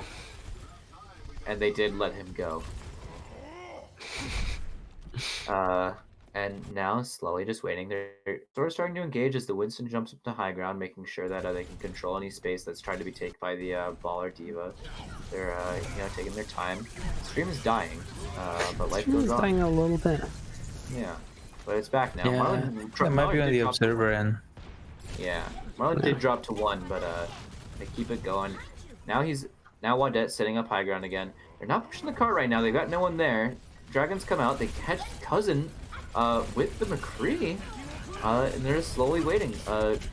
Kumis is going for a drop. He throws the mines, making sure that no one can touch. Aizen's pushing up now. They force trance. Now they've got Primal out. They've got one person on cart, slowly pushing it up. They could finish on with a full minute more right now if this goes as they're hoping. Cousin dies to the flash combo. They just gotta kill Diva right now, and they can push the rest of the way in. They knock her off. They're trying to push it in. The bomb comes out, but it doesn't matter. Now they've got the Ashe. They're trying to do something, but it's not enough. Beat comes out. Now this should be a finish for NightDrive. They're pushing in with a faster time by a full minute. Oh my goodness. So satisfying to watch that. Just watch that wrecking ball melt on the point. Yeah, that was amazing for Alpine. For Scared of driving in the night? No worries. Stay safe on the road with ExpressVPN. Go to https://www.expressvpn.com/BPL. You'll always be a safe traveler. Shame we don't have Monk and NightDrive steer or whatever it is. The NightDrive emote. Yeah. Monk and NightDrive. Yeah, that's such a good emote. Yeah. Go post that in the A League stream. The A stream rather. Yeah, absolutely. Please go ahead. But yeah, very exciting times here. We're seeing some really good gameplay, I think, from both teams. I mean, I think attack is just better for both these squads because the thing about both these is that essentially they're dive comps, right? You're relying on like the aggression to push forward. It's much harder to counter dive on defense. Long gone. Yeah. Long gone are the days of bunker. This is not an Orisa friendly meta. I thank goodness. Yeah, thank God. But yeah, considering how fast both of these teams rolled through first point in their first attempts at attacking, I'm surprised we see this go like to 5-5 or 6-6. Right. Yeah, if NightDrive are smart, they're gonna wait to see someone push out of position here. Like they're seeing Rifle come on right side, and if they wanted to, just jump down, bully him, like get in there, like Panda's low. You got the Discord on him. He's low. He's gonna be able to make it out. He just sends it. They go for the roll off, and now they're pushing them off high ground. This is good. This is some good stability. Everyone's dropping a bit low, but they should be able to do this right now as they're pushing them all into a hallway. They lose their Diva, which is gonna be rough. But they lose Marlin too, and now the huge anti catches Rifler and Cousin as well. It's currently even, but they're losing more members. They're going to need some big heroics from somebody right now. And Panda's trying to do some work in the back line. They catch Rifler, but even then, there's still 2 life for each team. And with that, I mean, they're going to start getting some percentage, but I don't know if it'll be enough for them to do a full take. Like, they can still hold this. Yeah, it's really valiant effort from NightDrive. It was like a battle of the titans in that stairwell. Right. So much sustain coming out from both teams, but I think they will be able to touch again. They force Trance. They force Trance out early. They don't have to save it now for High Noon because High Noon's just gonna come out. He gets the Brig. That's good. That's a good start. Now they tries to go for another, but they catch the Zen. They're gonna have to keep point alive right now as they do lose the Tracer, which is a big stall. Break goes down. All right, they got it down. Okay, Alpine have no supports. They have 0. Yeah. Not gonna be enough, I'm afraid. Yeah, no, this is it was a good hold, but like it just came down to panic, and you have to step on that point and keep someone on there, but it's hard to just keep it balanced, you know? And look at that, NightDrive, they've learned you gotta keep the bounces on that roof, you know? Make sure Rifle doesn't get there free. Yeah, no, it's interesting to see because they've got Cummings up on high ground. He's waiting to see the Winston jump up there, but he catches him the wrong part. They don't know where he is, and now that he's got the nano on him, he's going on top. He catches 2. Oh my god, V catches 2 with the pulse bomb. They lose the honor, but it doesn't matter. They're still getting the better of them, even if they're losing members. Like they have beat out now. This should be an instant win. Yep, like bombs out now from Eisen. This should be a hold. This is looking like a second point hold. This is so doable for NightDrive. That is a massive, gigantic play from NightDrive. They were right not to donate all their ults trying to defend a lost first point, and instead just saving them up to get an easy win on second. Oh yeah, forcing out that trance on point A was actually so useful for them. Just meant that like they don't have a free 10-second stall essentially, which is whole economy really well played, really well played. Yeah, I'm gonna try to find Monk NightDrive. I can do it right this very moment. I got it. Okay. Coming in here, I mean, once again, in case you missed it, Clients got 2-0'd by Hagen Ball, notoriously the bottom seed of this tournament from A-League. They are, that's rough for Clients. I don't it's rough, but it's also very funny. It is also very funny after all the shit talk that went on this week. It was very funny to see Clients get drop kicked right out of Midseason Tourney by the all-win Lucio. By the all-win Lucio. Hey, You know, respect to Owen for it, honestly. Yeah, no, I mean, that's great to like have that, you know. Yeah. You should have just slept through it. Yeah. The All-Win Classic. Yeah. But anyway, back to B League. I'll stream. Right. B-stream. Yep. All right. Coming in now, we're gonna see Cummy sitting a bit in the back lane, and see. Oh my God, they're instantly just gone. The supports are just gone. Cummy's they're on point. Cummy's is on point. They're trying to stall a bit, but like it doesn't matter. They just instantly destroy them. Speed. Like they got rifle on Tracer, but like it's gone. They're doing it. Your entire team's dead. Like... NightDrive's doing it. Wow. I mean, am I watching this at 2 times speed? They have 2.5. They're gonna have 3 minutes. They're gonna have another 3 minutes to take this. Like. Oh Yeah, to get it like what, like a quarter of the way through point 2. It's yeah. No, Marlon switches to Echo now, and the Kumis they switch to Ryan, which means they're gonna be playing a bit more. They're obviously playing Rush now, but Kumis goes in. They're trying to find some picks. They have a huge anti from FaZe Obama, aka Distortion, right now. Now, oh my God, he's in the back line. They just destroys him. The bully, he's bullying them. They got bullied. It's done. They lost it. They crumbled. I don't even know what to say. that was destruction. NightDrive didn't even have to build their ults. That was map 1 of this series. NightDrive win it. They took a map off Alpine right now. That's oh my lord. That was. These are both teams that are pretty close to my heart. You know what? I think I figured it out. Yeah. I think it was the expressvpn.com/BPL. They had the power of the ad on their side, you know. It's true. The more people you get to use that link and spend money actually means your team will do better in the league. Panda's Lucio power actually increases tenfold every time you purchase an ExpressVPN subscription using the code BPL. I've seen Panda in scrims, and I see them now, and like even in scrims, like it didn't come close to this. This is insanity from them. They're absolutely losing it on this one. It's insane. What else is there to say? They're playing out of their minds. Like the support line for NightDrive right now is huge antis from Distortion, and then you've got Pandemonium on the Lucio there, like just constantly making sure that V has like the easiest time with their like Tracer blinks, and then Wadette goes for the dive, and you've got Eisen protecting the supports. It's going really well. Yeah, FaZe Obama's anti-nades have really been opening up fights. I think a lot of people are not really in such an heavy meta these days. A lot of people kind of forget how amazing anti-nades can be.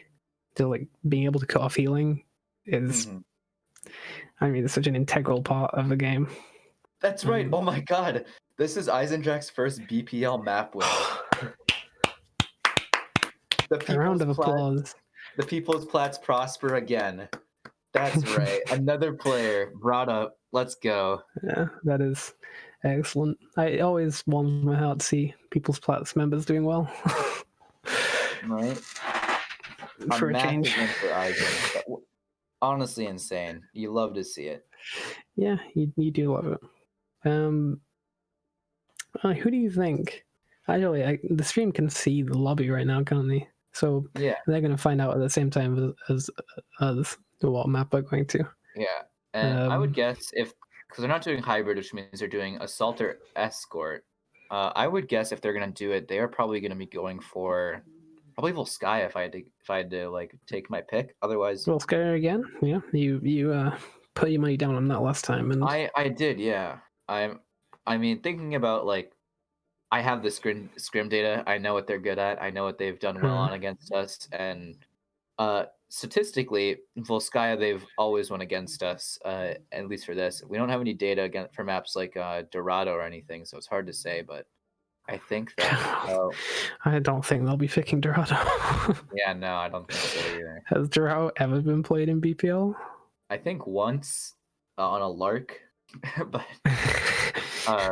otherwise, I mean, Gibraltar would be another good map, I think, for Alpine to pull. Potentially, yeah. The NightDrive would probably do really well with their Winston dive on Gibraltar, I would think. That's true. Hello, Solomon.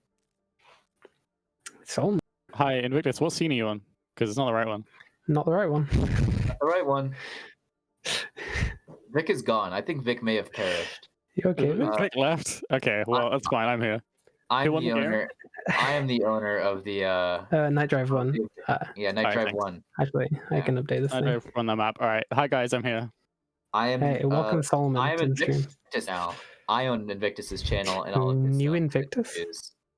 Yeah, Vic drowned from all the water. That's true. Yeah, well... Oh no, it changed. He's back.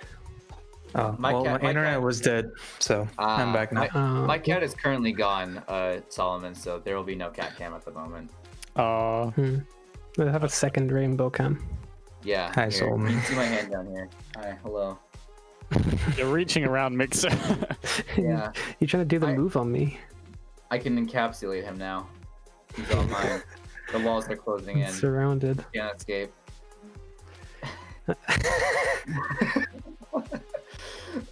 But I ate your hand. Okay, well. I mean, no, Gerald, you can't be the cat. You cannot be the cat. There are enough Katboys in BPL as it is. That's true, and I'm sure there will be more. Yeah, it's like when we opened staff applications, like 50% of the people who applied were Katboys, and the other 50% were applying to be maids. Right, and some of them are applying to be made Katboys. Yeah, true. Like Freya. Like Freya. Exactly. Oh, we like versatility here at BPL.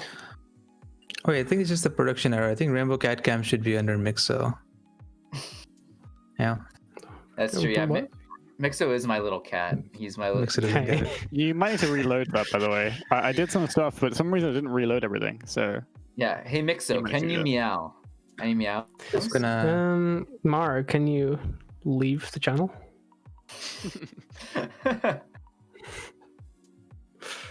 It's not going away, Solomon, even though Actually, Vic, can you refresh that scene. Ban. I did. Did you? Because if you refreshed it, then we wouldn't have seen them. They would have disappeared. Oh. No. Pause. Yeah, we got some technical difficulties here. It's hard when you streams at once. Yeah. Maybe if I refresh this. No, it's just not going away. That's nice. Cat cam is here to stay. I'm pretty sure you're not reloading this the right thing. Here. Yeah. Right click the Solomon just likes blaming me for no reason. Oh, look at that. It's no rainbow ass cam. Yeah. Oh, there we go. Oh, there we go. No cat. Sorry, they'll be back soon. Cat's gone. Why even live? Well, for me at least, this match is going the way that I obviously predicted it to. I saw the win for NightDrive, as I always do. I've crunched the numbers. I've done the math. How often does that work out for you? Every time, in fact. I know every time. Look at Mixer drinking Red Bull. Not sponsored. Other energy drinks are available. We are sponsored. Yeah. Just not by Red Bull. Yeah, but ExpressVPN energy drink. No. So, what do you guys think of this game so far? Oh, yeah, they're games, aren't they? That was really good, actually. I thought NightDrive were done for, personally, if I'm being completely honest, but they really brought it back. Some darn good Overwatch, I tell ya. Some down 2 in Overwatch. Right? I mean, like, we saw, like, NightDrive adjust, which was really cool, because we haven't really seen them do that a lot. They usually get stuck just playing one comp, and they struggle to, like, figure that out. But they did a good job of adapting, and, like, they didn't have to change their comp. They just had to change the way they played it, and they did it really well. So it was really cool to see. We saw a really good adaptation against Alpine, especially just in the case of positioning, making sure Alpine were getting up on the high ground for free, making sure Rifler wasn't just like completely able to do whatever he wanted after the first round. Yeah. He generally, you could see there was such a difference in his impact, and that was completely like dependent on how NightDrive reacted, Oh, for sure. and not just his own playing. Right, yeah. No, they adjusted to it. They calculated the threats. Oh no. Oh, no. Tragedy. Oh no, not this. We're going to Junkertown. Anything but this. Well, Rifler, we know Rifler's an like incredible hit scan, so it makes sense that they would pick such a like sniper dependent map. Right? I mean, so we'll probably see a lot of rifling. yeah, I mean, man, this is gonna be something else, right? Like, yeah, Rifler immediately goes to the window. Yeah. Like they're We'll running see if Cousin PP can match him. Yeah, I would love to. They're playing a lot of Tracer, right? He's not really a Widow main. They're gonna run T on Orisa. Oh, Orisa Sigma. Back to the dark times, the evil times. I remember the dark ages. Those were the bad times. No kidding. Like, okay, are they really gonna run Bastion? No, they're probably gonna switch off Bastion, right? Surely they switch off. Surely. They're not gonna pirate ship, are they? They're playing Bastion. They are pirate shipping.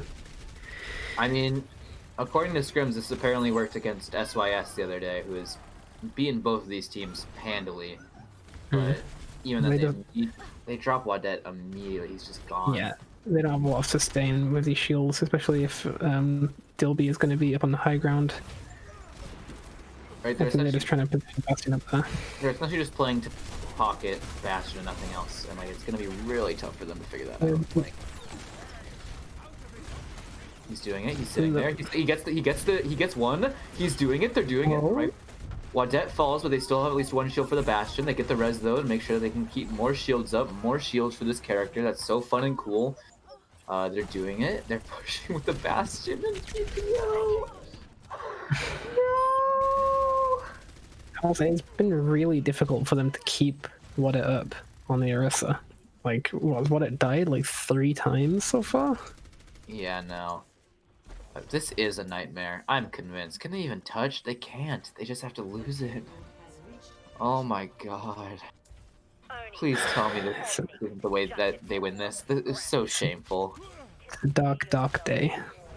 Yeah, once again, Vic, we do need to switch around the banners for the teams. But going in here, we are seeing the Bastion continue to sit on point. He's getting the shields. They're trying to keep everyone alive. They have Valk out now. They're popping it immediately. Rifler switched to jump to try and just break shields instead of going for very cool, epic Widow plays, which is reasonable, honestly. And we're seeing now Pandemonium gets the kill onto Marlin with the Valk. No, that's embarrassing. He gets what's going on? Oh no! I am in tragedy. What's going on? This is no. You hate to see it. You hate to see it. Oh, what's going on? Wadet drops the boomed in chat. No. I think they might be a little boomed. I know I would be. NightDrive surely haven't done it this easily, right? Like, come on. It can't be that simple. I don't know, I maybe NightDrive just wasn't expecting this. They just weren't prepared for the Junkertown Bastion pirate ship, but you'd think it'd be... Right? I don't know, I have no idea. They're stabilizing. They're stabilizing. They're doing it. Alpine are turning around. They use the window effectively, right as they have to push into it. Like, they're on high ground right now, but like, there's not much they can do here. Like, it's gonna be Genji? Yeah, there it is. Is that a Genji I spy? I spy with my little eye. And, oh my god, Pandemonium, what is he doing? Oh. They're doing it. They stabilize long enough that they can push around this corner now. They use the window to clear out this space. They can get Bastion set up now on card if they want to. But now he's ulting. He dies, but like, that's still fine. Look at all this value. There's all this space.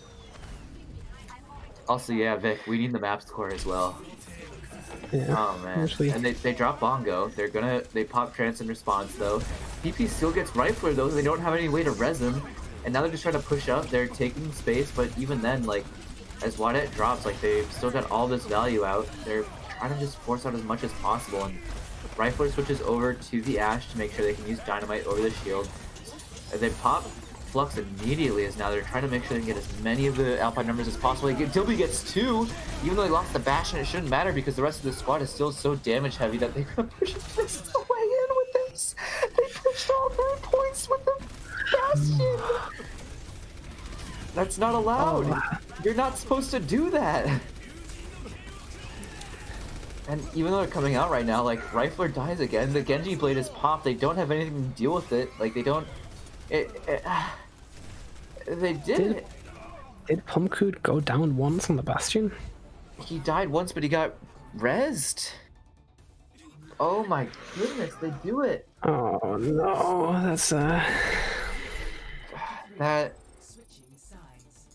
That's insane. NightDrive, like, a lot of the beginning of the season was talking about how on paper NightDrive is a really strong team. Like, they have a lot of like pushing power in terms of, like, they have a really iconic team of, like, aggressive players, and it just never came to fruition.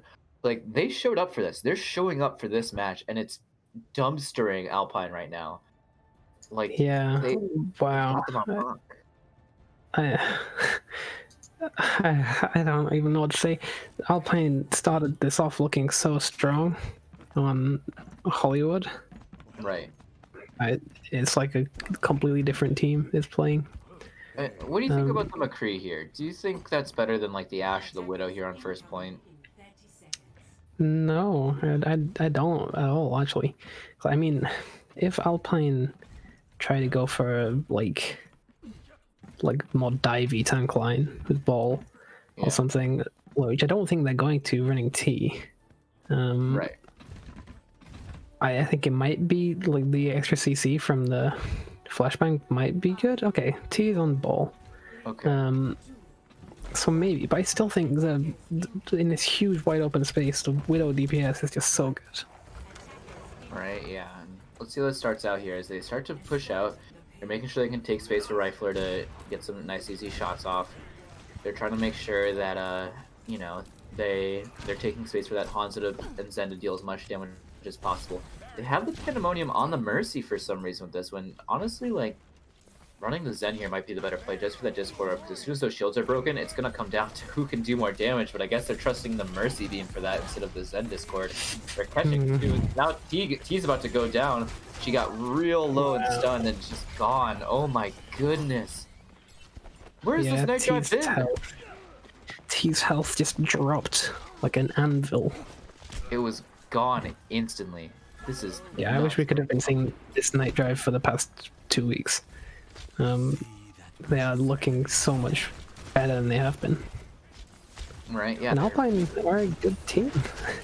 Right, yeah, no, they're good. They beat Katboy Crews, who are ostensibly like I would say one of the top 3 teams in the league. They're really good. Now coming in, they do get the res on the T. They're trying to make sure that they can keep those shields alive, make sure that Hanzo doesn't have free space. And now as Dilby pushes out, make sure to get some shields for his team. That way, in case the shields break, they have a little bit of extra staying power. But Wadet just gets burned by having that stand there to do anything. The res immediately comes out from Pandemonium. They have window. They're dropping dragons to their card. They make sure to drop the immortality field, but it doesn't get any value for anyone. And now they have their Sigma split off from the rest of their team. They have to make sure that they don't accidentally push too far out against the Hanzos. Now Flux comes out. They're going to be looking to make sure they get no kills, but it drops the Riz again. Now coming out the Flux does get good value, making sure that Pandemonium has to pop. Oh my goodness, Pandemonium has to drop the Valk, but they just can't kill anyone. Alpine is struggling right now. Yeah, like. Oh, and Flux is out now. Now that it doesn't matter because the T just decided that she wanted to walk out using her super cool gold ability. Pomku does make sure to get this then. Marlon drops Pomku, and now Marlon is cleaning up the big DPS damage dealers for NightDrive. They'll make sure to get Cousin so they can't use a lamp or window, which means they should stabilize here, make sure that they can keep the game going. And with that, I mean, NightDrive are stabilizing. Alpine has to come up with a strategy in the next minute and a half that's going to break this hold. What do they have to do? Well, Alpine managed to get a couple good DPS picks, just not like early enough into a fight. They were already down so many and couldn't push on it. Oh, the boosted beam from the bongo gets to make sure that they can't do anything, and they instantly get Cousin as you drop the window. Boosted beam from the bongo. And now T's down. They're struggling. They have to save Trans for the next fight here. If they burn Trans right here, I think it's over. Like, they lose. They have to just get out right now.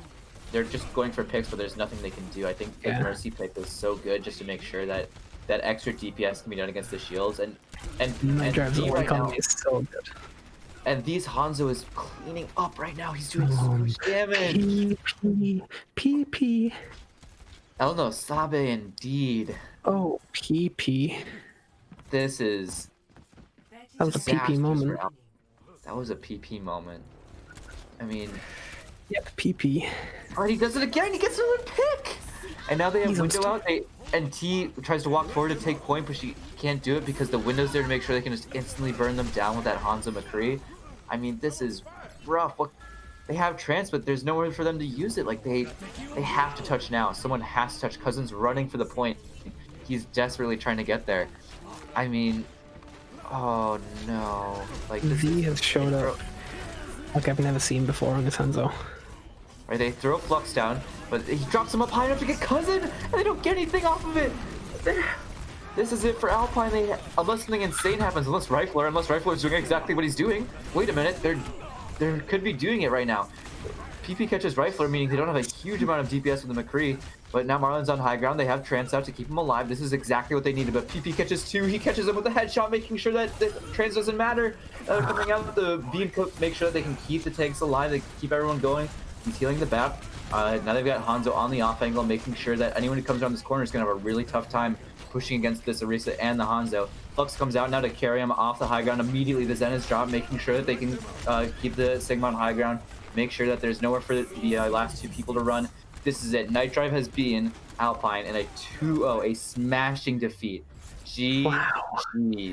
I thought when Alpine picked Junkertown, I thought Rifler was going to be the king of the castle. You know, I thought he was going to be untouchable, but NightDrive positioned so well and put so much pressure onto Rifler that just like, aside from a little like hero play at the end or an attempt at one, he could barely do anything. No kidding. I mean, it was great adaptation. NightDrive knew immediately how to go exactly against whatever Alpine decided to go for. Like, it was smooth, it was smart, it was calculated, it was really well done. Smooth, smart, sexy. Right, and it sucks that it happened to Alpine, who personally for me is one of my favorite teams. I love that group, but they... Yeah. Like I said, both these teams are pretty close to my heart. I talk semi-regularly to the captains of both, and I like them a lot. But I'm very glad NightDrive have turned up in the way that they have. I really hope they carry on showing up like this into the future. Please, that was a great match to watch. Yeah, seriously, no kidding. I mean, wow. I'm speechless. I mean, we haven't seen NightDrive show up like that all season. It was really good to see them like live up to that potential that was talked about at the very beginning, like when that draft was going on. It was great to see, like that aggression, that like unmatched style. Like, they really pushed forward and made sure that Alpine couldn't get on like a rhythm at all. They kept them at their own pace, which is exactly what they needed to do. Yeah, really well handled. The whole economy was great. The positioning was great. Cat comes back. Kitty. She's hanging out. Aww. She heard that NightDrive was winning, and she came in to celebrate with a quick bath and a lounge by the poolside, if you will. She's riding with NightDrive. Yeah, she is riding with NightDrive. She's checking it out, making sure that they know that they've got the cats on their side. It's the big win. Speaking of captains, do you know if we're going to be getting a quick interview, maybe? I would love a quick interview with good friend of the show and a cutie all around, Freya, but it seems he's sort of disappeared from the ether.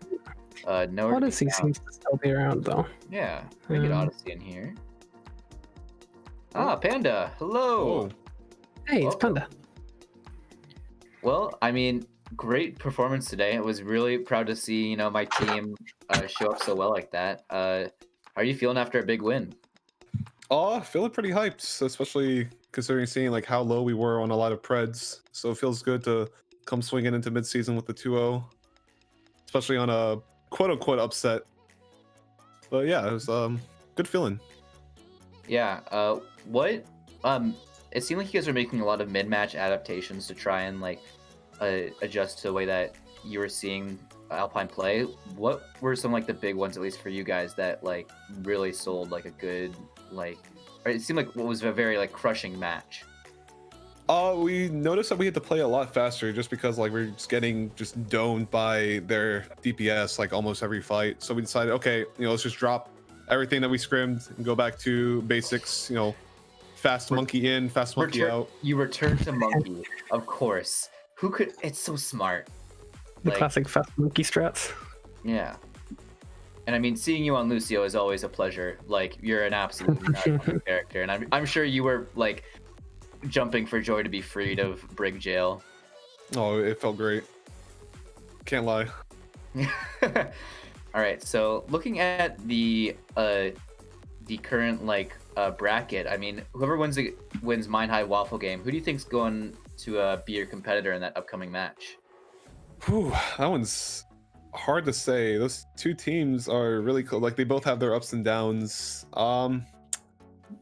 That's a good question. I feel like Waffle might be able to pull something off. Yeah. I mean, do you feel worried about going up against them in a match, or do you feel like they'll be easy pickings compared to Alpine? Oh, no, not at all. I mean, they're still just as good as Alpine. Power rankings don't really mean a lot if, it just matters on how you play. So it's kind of hard to say now because we don't know, what little things that they might pull out on us. So we just have to see who's more able to adapt. And yeah. All right. An interesting question from who was player of the match? Honestly, I think maybe I'm still riding the high of the last match, but I think might have been like all that Hanzo play, super showy, really flashy stuff. Yeah, and seeing like that coordinated dive like on Hollywood between Wadette, you on Lucio, and V. I mean, that was like, I think that was like a big game changer of just like everything. Yeah. And even then, like every part of that team was like absolutely like firing on all cylinders. Like, I will say, like, every time like Pomku was making sure to like hit the exact shots they needed to, we got to see like Distortion hit some huge antis on like trances as well, which was great to see. Like, it was all like really well played from everyone, I will say. Yeah. And with that, I think Panda, congrats on the win. I'm excited to see next match you got coming up here, whatever it is, and I know NightDrive will go far. Yeah, Thank you. I'll do it again. Yeah, do it again, yeah. All right, and with that, I think we are ready to head out to a break. Before we go, make sure to use expressvpn.com/BPL to support the community, the league, what we got going on here. Next up, we do have Katboy crew going against Punk X Passion. Mixo and I will be heading out here, but it has been a joy to cast for you all Nice to be again. back. Good to see you again. Wait, Yeah. who's this? Oh, it's Gerald. Okay, well, never mind.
Run away.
All right, hello everyone. Hello. I'm with Mustard, and we have some great matches for you tonight as we approach the graveyard shift of BPL of our mid-season tournament. And we have a very interesting match going forward. It's going to be Katboy Crew versus Punk X Passion. And Mustard, I want to get your take because I mean, you played earlier today. You might have an idea of some of the teams these teams have played against. Yeah, Katboy Crew, I mean, their tank line's fairly strong. One of the higher rated players with Azu and Peepo.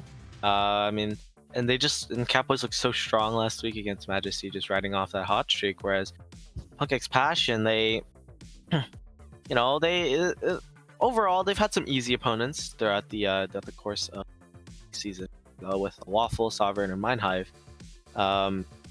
So it'll be interesting to see if PXP can prove anything. They have a lot to prove here. 12 seed going up against the third. Yeah, I mean, something interesting though to note. I believe their main tank, Rain, is out for the mid-season tournament. Chasey. Oh, it's Chasey. My bad. Chasey is moving. Yeah. So PXP will be missing their main tank, their ball player. However, subbing will be Taco. The Taco. Yeah. We also have these things flipped, so we're gonna get that flipped in a second.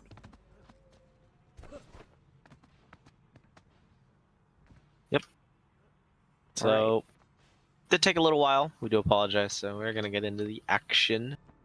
Don't forget ExpressVPN, guys. ExpressVPN.com/VPL. Do not forget. Certainly.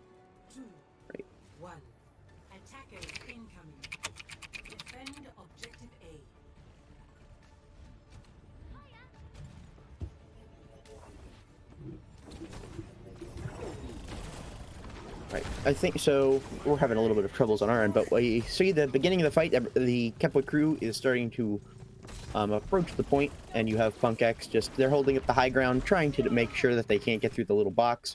We see Pengulex getting cut down very early by Azzy, and just a kind of a collapse on the DPS line of Katboy Crew. This will probably force a quick reset. I don't think the tanks are really going to be able to spin to win for long enough to get the. There will be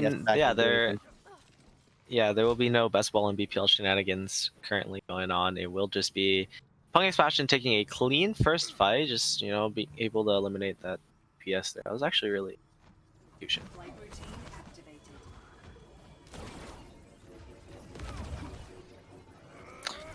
So Katboy Crew, they're staging. Look like they're gonna go for that main push. Nice pile driver in from Peepo, looking to get some disruption. They're able to take out Butters with that pile driver. Noir falls as well. So without the support line for Punk X Passion, that should just be the end of the team fight here. Nice fade away from Wi-Fi before getting out. So Katboy Crew taking a nice clean second engagement, actually. Nice contrast from the first one. Yeah, I mean, it was a really good engagement.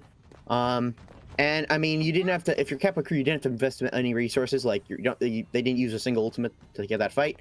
Nor did PXP, though, so this will be a very interesting second hold. We don't see a lot of second holds. So if PXP can get their ultimates fast, they can get a potentially early .2 hold, which can really help bleed out the time bank of Katboy Crew. Indeed, and I mean, Katboy Crew's ultimate economy right now is looking super strong. As I say that, they copy, so. They do a copy onto the Sigma. Looks like people with the minefield into the back line, able to take out 2 with that. And Punk's Passion just kind of falling over here on point B, here on Numbani. However, they might have a chance to recontest this. They have 4, almost 5 ults coming, maybe even 6 coming into this fight. So there's a nice chance that they're able to come in, maybe do a nice hold here.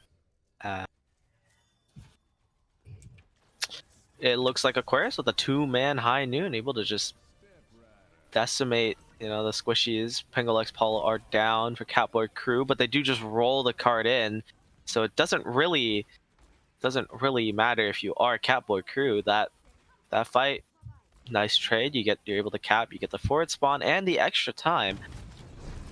As both teams are just trading shots here under the really close to actually where point C begins. Yeah, I mean, by far, it's just so important for that roll in the card that Punkex didn't get to touch. Because they're at 5 minutes, and while Numbani third holds are very, very long, having 5 minutes to make the one push you need to really get success is more than enough time for Katboy crew, I think. Yeah, with how fast they've been doing their first and second attacks, that they're looking to cap with a lot of time in the bank. And on the topic of that, looks like Butters and Wi-Fi do get taken out. Paul does get traded with the Transcendence, so this could be winnable for Punk's Passion, as it looks like the Gravitic Flux was also invested by Taco, and it looks like Punk's Passion are able to stabilize here, able to hold the cart 33 meters up point.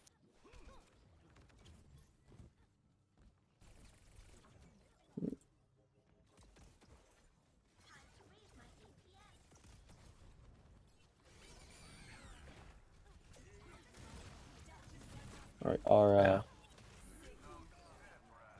okay, my stream was dying. I could not see a thing, but we do see Katboy crew just kind of running over some of the stragglers from PXP as they try to recontest us coming around the final bend here. And Katboy crew still has a ton of ultimates ready to go. We just saw Copy come out from Pengolex. They still have like 3 more, plus Camera is almost at Valkyrie. I do not see Punkx really pulling this out for a win. In fact, they don't touch. Yeah. Katboy crew just coming out of the gate swinging. They're just looking like the stronger team, really. So, nice commanding attack there. 3:07 left on the clock for Katboy crew as they rolled it into point C. I want to see how Punk's Passion react. How are they going to play against, especially with people able to create enough destruction in the backline for Pengolex and Magnolia to get in there and get dirty with the DPS and with the support line for Passion? What do you think is going to happen here? I mean, I think PXP, the best thing we saw from PXP was during week 2 when they played against Sovereign, when they put a clinic on for how to play Rush. Unfortunately, they do not have their main tank for that. So, and there was a pause and unpause. Okay. Nice BP. Nice one. So, I mean, I think ideally you'd want to see that Rush composition come out and try to just run over Katboy, but I don't think that's possible with what their team composition is. So I think Indeed. it's going to be a struggle to perform to the level that they really want to here. Not to say though, I mean we know the power of Aquarius and Wi-Fi. So I think their DPS are really going to be their hard carries right here. They have to do a lot, and if they do, it will be a sight to behold, because I think they can roll through Numbani just as fast. Indeed, and it looks like a near mirror matchup here, and a pause looks like is being called. Pause being called. Yeah. There's the pause. and it immediately goes away. Okay. I don't know what is occurring. I do not know what is currently occurring in this match of Bad Patch of Mario League Season 2. As it looks like Punk Splash are able to just kind of get a little bit of space onto the point. The tank line does fall low, and Aquarius falls to that Pengolex dive with the camera pocket.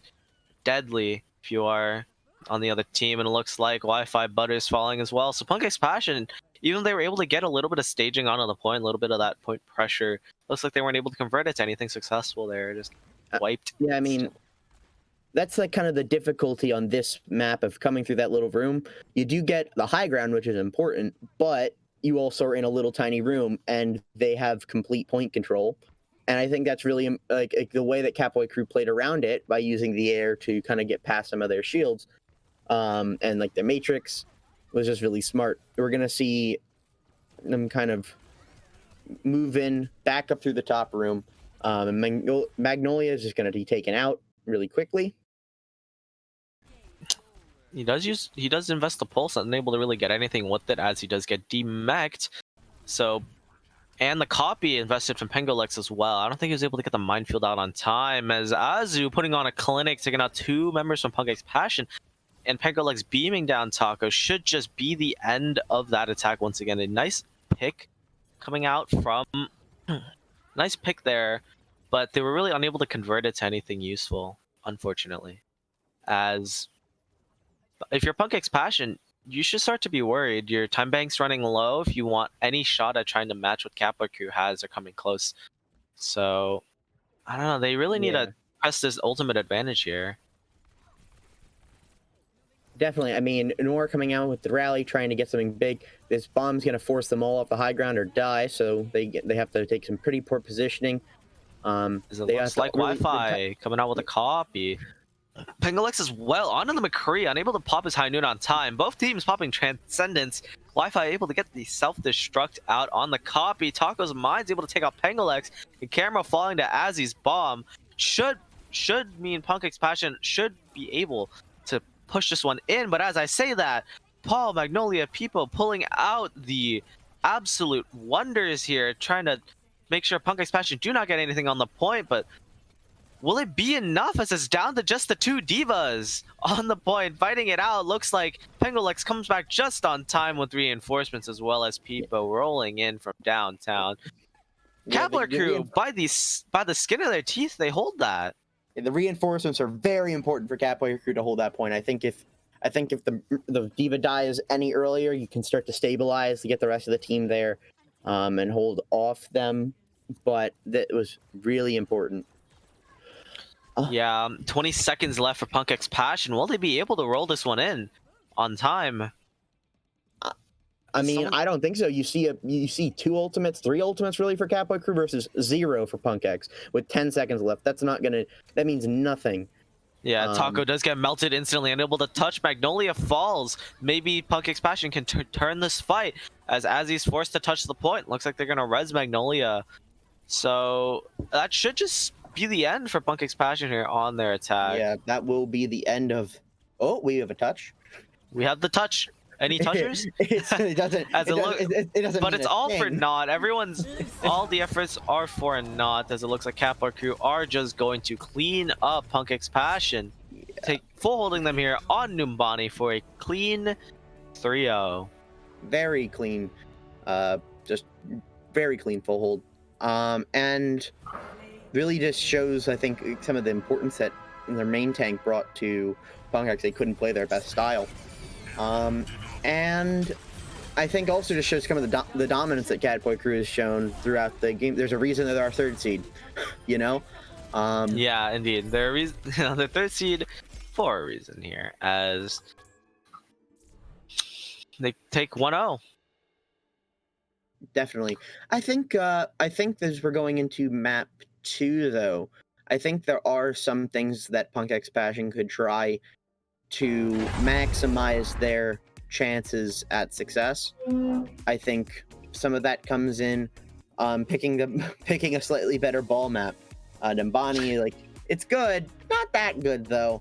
And since we have every single map in the pool, Obviously, you can't play another hybrid map, but you can play a slightly better escort map or an assault map. Escort. The map types for the tournament are for the mid-season for the rounds of 2. For the rounds where they are first to 2, are hybrid escort, and then control afterwards. So I thought it was any map type, but I am wrong about that. Thank you for pointing that out. Looks like we will be rolling on to the map known as Watchpoint Gibraltar. Yeah, I think Gibraltar's kind of exactly that kind of map you want. Is something that works well with dive, works really well with ball. You need to take advantage of what your main tank can provide because you're playing with one that you're not necessarily used to. And I think that's really important here. And it will have to be good. We have one substitution. I think it's Revere in for camera. Yes. And that will do it, and that's on Katboy crew. So yeah, Punk X Passion are playing with 6 players today. Yeah, because obviously they don't have their main tank, and some of their other players have their aren't main here. tank, yeah, and 2 other players could not make it. So if you are Katboy crew, this is just an interesting stat line. For the last 3 weeks, they've had to play against a team with a ringer for their last 3 matches. Really? Including this one. So what will Katboy crew's record be against ringers? Well, this match will determine it. Yeah, currently 1-1. Currently 1-1. We will find out. I believe we are just waiting for them to get ready. Yeah, I mean, Katboy crew just looked so much stronger. Like they bounced back after the loss against Alpine, where they just looked a little weak, a little lost. They just bounced back. They started tearing through teams. They tore through Majesty last week, and it looks like, based off of what they did there, they're just tearing through Punk X Passion this week. So, will Punk X Passion be able to stabilize? Will they be able to make sure, kind of minimize that damage, or will Katboy crew continue, dominating? Yeah, I mean, I think it's important to see not just that, but also is Katboy crew going to keep, like, is this just playing a bad team, or is it really we are like our side of the bracket, the high seeds are I think they are playing, if I'm not mistaken, they play, hold on, I can check the bracket. If they are to win this, they would play. The winner of this game plays Hog and Ball, yes. So. Yeah. So I mean, like, I think if Katboy crew, they want to keep that momentum going, and I don't think they want to have that stifled by a poor performance now. But they also definitely do not want to be dropped out in the quarterfinals. But I think honestly, if they win that game, they have a pretty good shot at making the finals here. It's going to be just really important for them to get this momentum started. Katboy right crew, they just had to they have to make sure they get the ball rolling, because as we've shown, they got the ball rolling after they took a 2-1 reverse sweep against Alpine. A nice loss there. They bounced back. They dominated Majesty last week, and it looks like they want to keep that momentum going. So if they can get that, they keep it rolling, they have a real nice shot at going all the way to finals. Definitely. And we are now going to be getting into Gibraltar. We are in game, and we will be seeing the teams come out on their compositions. We'll have Punk X Passion be attacking first, and Katboy crew will be defending. And I mean, I think this is a big difference in here's what we can do, because we have a main tank that is consistent with our roster. We see Pipo and Azu, they are playing double bubble with some snipers, which that's what you want to be doing. It's a good dive composition, at least and a good just pressures down what Punk X Passion wants to do. Or on the other hand, they're kind of flipping between, but it looks like they're trying to use Orisa Hog, which is an interesting composition to be running on, I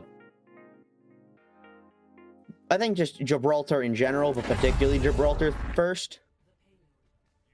But I mean, it does allow them to get some presence on the cart immediately, which I guess is something like a very solid advantage of this composition. Indeed, as Punky's Passion just get the cart rolling, looks like Katboy Crew aren't really going to contest them quite yet, as Punk X Passion enters the car wash. Remember when there used to be a capture point there? I know, so long ago. Oh yeah, you're totally. I did not play the game at that point in time, but. And on that topic, Azzy with the huge hook, able to get Magnolia, and people trying to save him just unable to. So I mean, looks like, yeah, that it didn't really just matter. A commanding one. Yeah. Point A just started. They've caps. Yeah, that was a minute. That was a minute to cap point A, I believe. I believe and that is insane time. That is an insane pace. And I think, and because you have a ton of pretty bad spawns for Katboy Crew, because again they didn't have a time to defend at all. They're going to be running through second as well. You see a lot of composition changes. They switched to Ball, they switched to Diva, they switched both their DPS, so they switched basically everyone over. And now Punk X Passion has a huge ultimate advantage. We already see the first ultimate come online for Wi-Fi. The Dragon will produce a lot of space. And pause. Well, we have a boss. Yeah, so we have a pause. What you love to see. So yeah, Punk X Passion are just looking so strong right now. Absolutely strong right now in their attack. I think this is just, they hit their stride here. I think this is what they want to run. This is what they're feeling. And if Punk X Passion are able to keep this going, this will be an interesting match. This will be quite a match. Yeah, again, this is what I was saying a bit earlier. You wanted the map that would be really good to what your main tanks want to, like your main tank that's filling in here wants to do, and they're clearly being successful with that. Azzy Jazzy is putting on just gets the really critical hooks. Just to win that point A, and now their huge advantage of tempo and ultimates is going to be the deal breaker here on point B, and so they're going to have like a 5-minute time bank or so going into point C. Maybe if they don't have any resistance into when they cap point B, they could have 6 minutes on the clock at right as soon as they cap, which is insane. Like, that does not happen on any Overwatch map, and it's about to happen on Gibraltar, which is not a map that's finished. Yeah, Gibraltar's not known for being a map you finish. And I'm getting a little nice update here. This pause is due to Azzy Jazzy's internet. It is cutting in and out. And maybe when you play Overwatch, you won't have this issue if you use ExpressVPN. Remember, expressvpn.com/BPL. BPL fans get 3 months free. So, what are you waiting for? Yeah, I mean, free. It's free, yeah. It's free, yeah. It's as free as that point A was for Punk X Passion. Exactly. So if you want something that free, expressvpn.com/BPL, guaranteed. And yeah, looks like we're getting ready to get back into the game here as Punk X Passion with 5 minutes on the clock, looking to push in this payload to point B. As Pipo has something to say about it, he does slam in, and looks like Punk X Passion are just going to disengage a little bit, rotate. Looks like they're going to take the high ground here. Yeah, I mean, I think that's a really tactical disengage, just allowing them to get into a much better position. And we see them the already... Dragon Strike, as they do clear the high ground. Yeah, that is true. I mean, I think that's actually really important, that clearing the high ground. Like, we see people just in the back line not doing a whole lot. Meanwhile, everyone else has been forced down because of just the pressure of the thing. Because Katboy Crew's getting their first ultimate online right this second. Punk X Passion has about to get 5, which is an insane advantage here. But they have to make use of it quickly before Katboy Crew gets the rest of their ultimates up, which they're not too far away from. Magnolia gets picked off. Yeah, and I think that's a caster curse if I've seen one. People slam that is a bit of a caster. Yeah, that is a caster curse. Revere falls as well to the hands of the Wi-Fi Onzo. As Noir, cleaning up people there. So Punk X Passion are looking to roll into point B with 5 minutes on the clock, but Katboy Crew has something to say about it. Pengolex with the copy onto the Sigma, the Flux being invested from Taco, countered by the Transcendence, as Noir rallies, instantly gets stunned up, but they were able to get Katboy Crew off the point, so they are able to cap. Yeah, 5 minutes? Yeah, that was a solid Sig 9, but I mean, it's 5 minutes. It's unfortunate we didn't get our 6. But more importantly, I think that was just really poor research management from Katboy Crew. Like, it was very unlikely that they were going to win the 0.2 hold, and they invested 3 ultimates into it. They invested Paul's Trance, Revere's Rally, and Pengolex's copy. I mean, Paul's pretty close to getting another Trance because Paul's insane, but he did Trance pretty early there as well. Yeah, but still, I think it's just such a poor use of resources for what you want to do, because I mean, you're just giving them all this cart space around up to this final bend, which is normally what you give away anyways.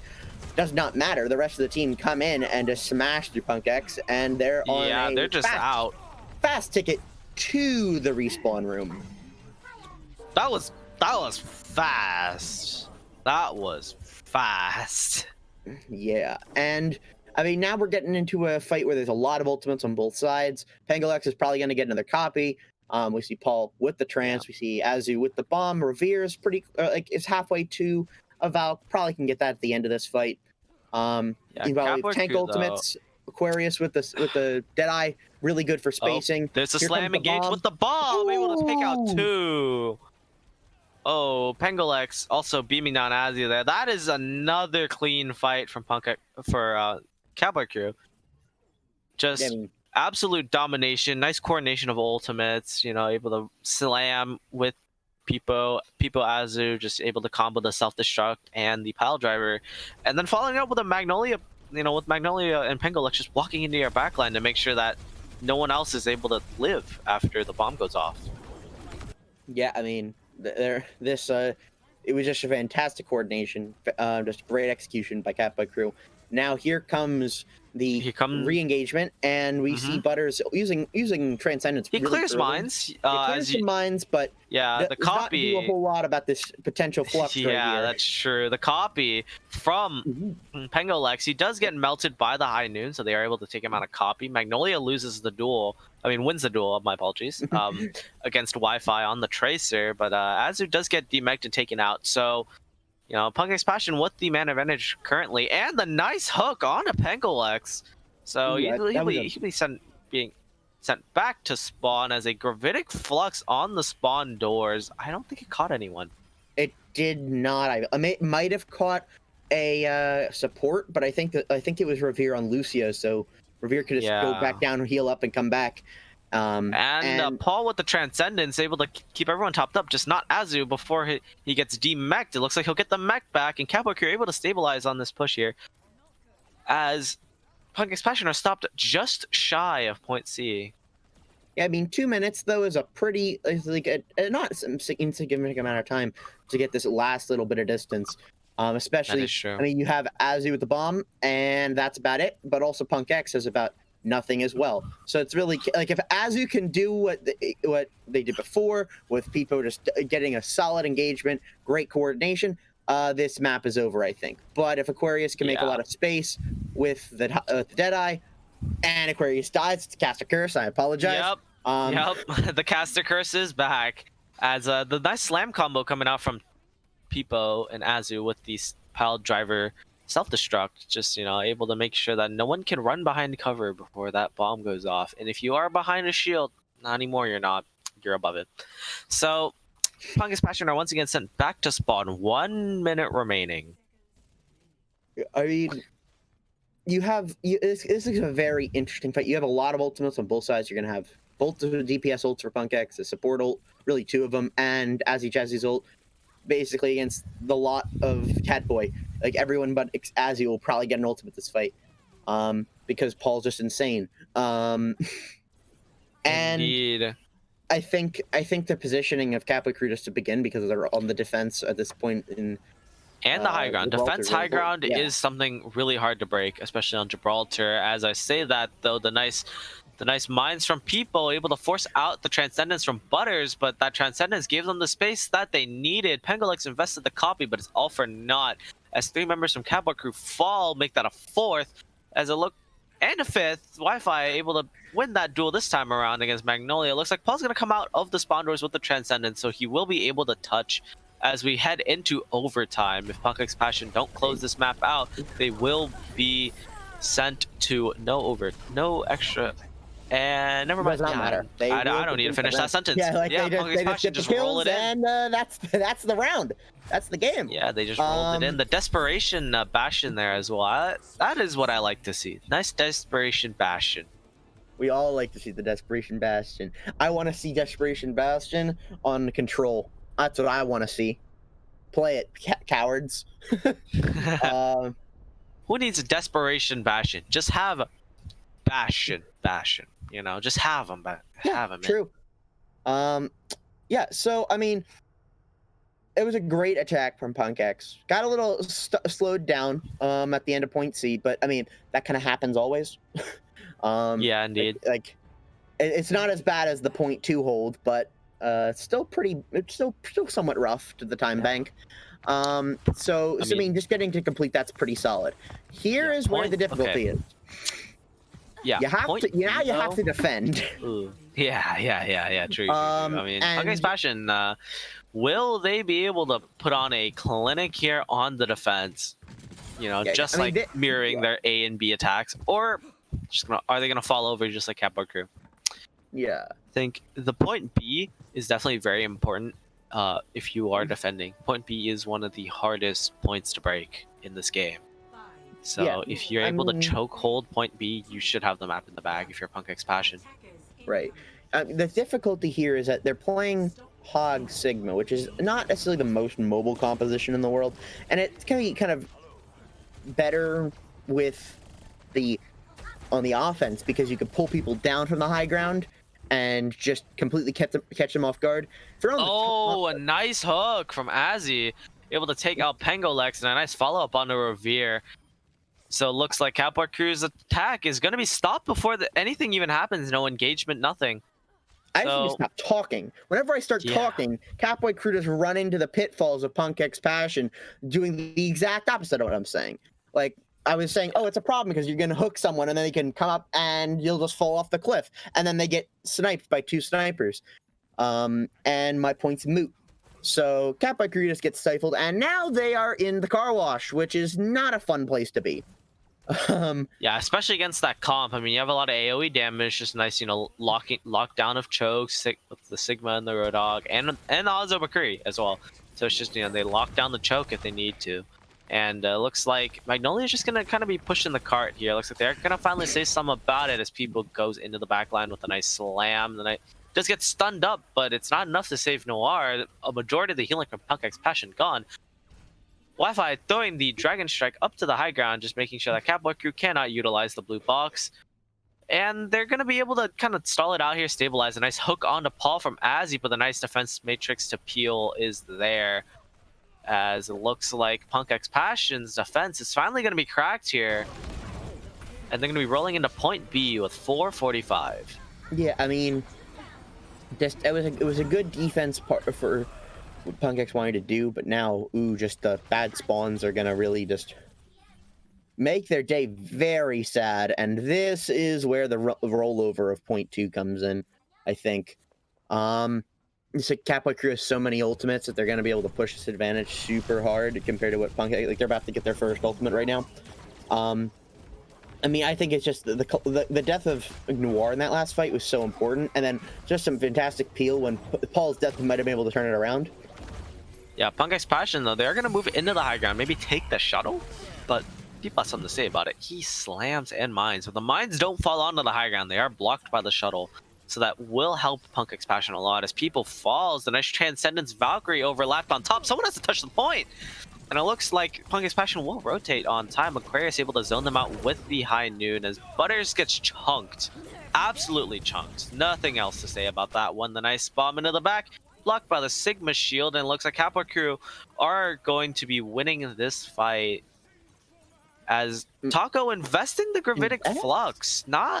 I don't think that's what you want to do unless you So, swap. yeah, remember the last time when we said that there was a very odd engagement of use of a flux when there probably didn't need to be, like a bunch of ultimates on a losing defensive fight?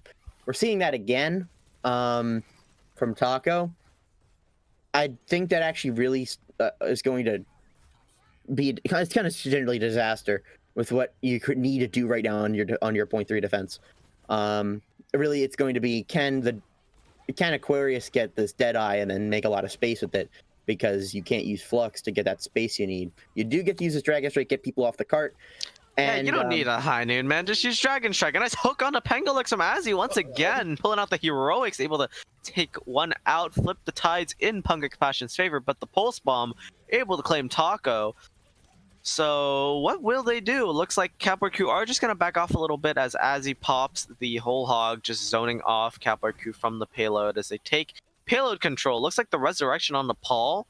So Katboy Crew aren't going to be short-handed here, but oh, Butters.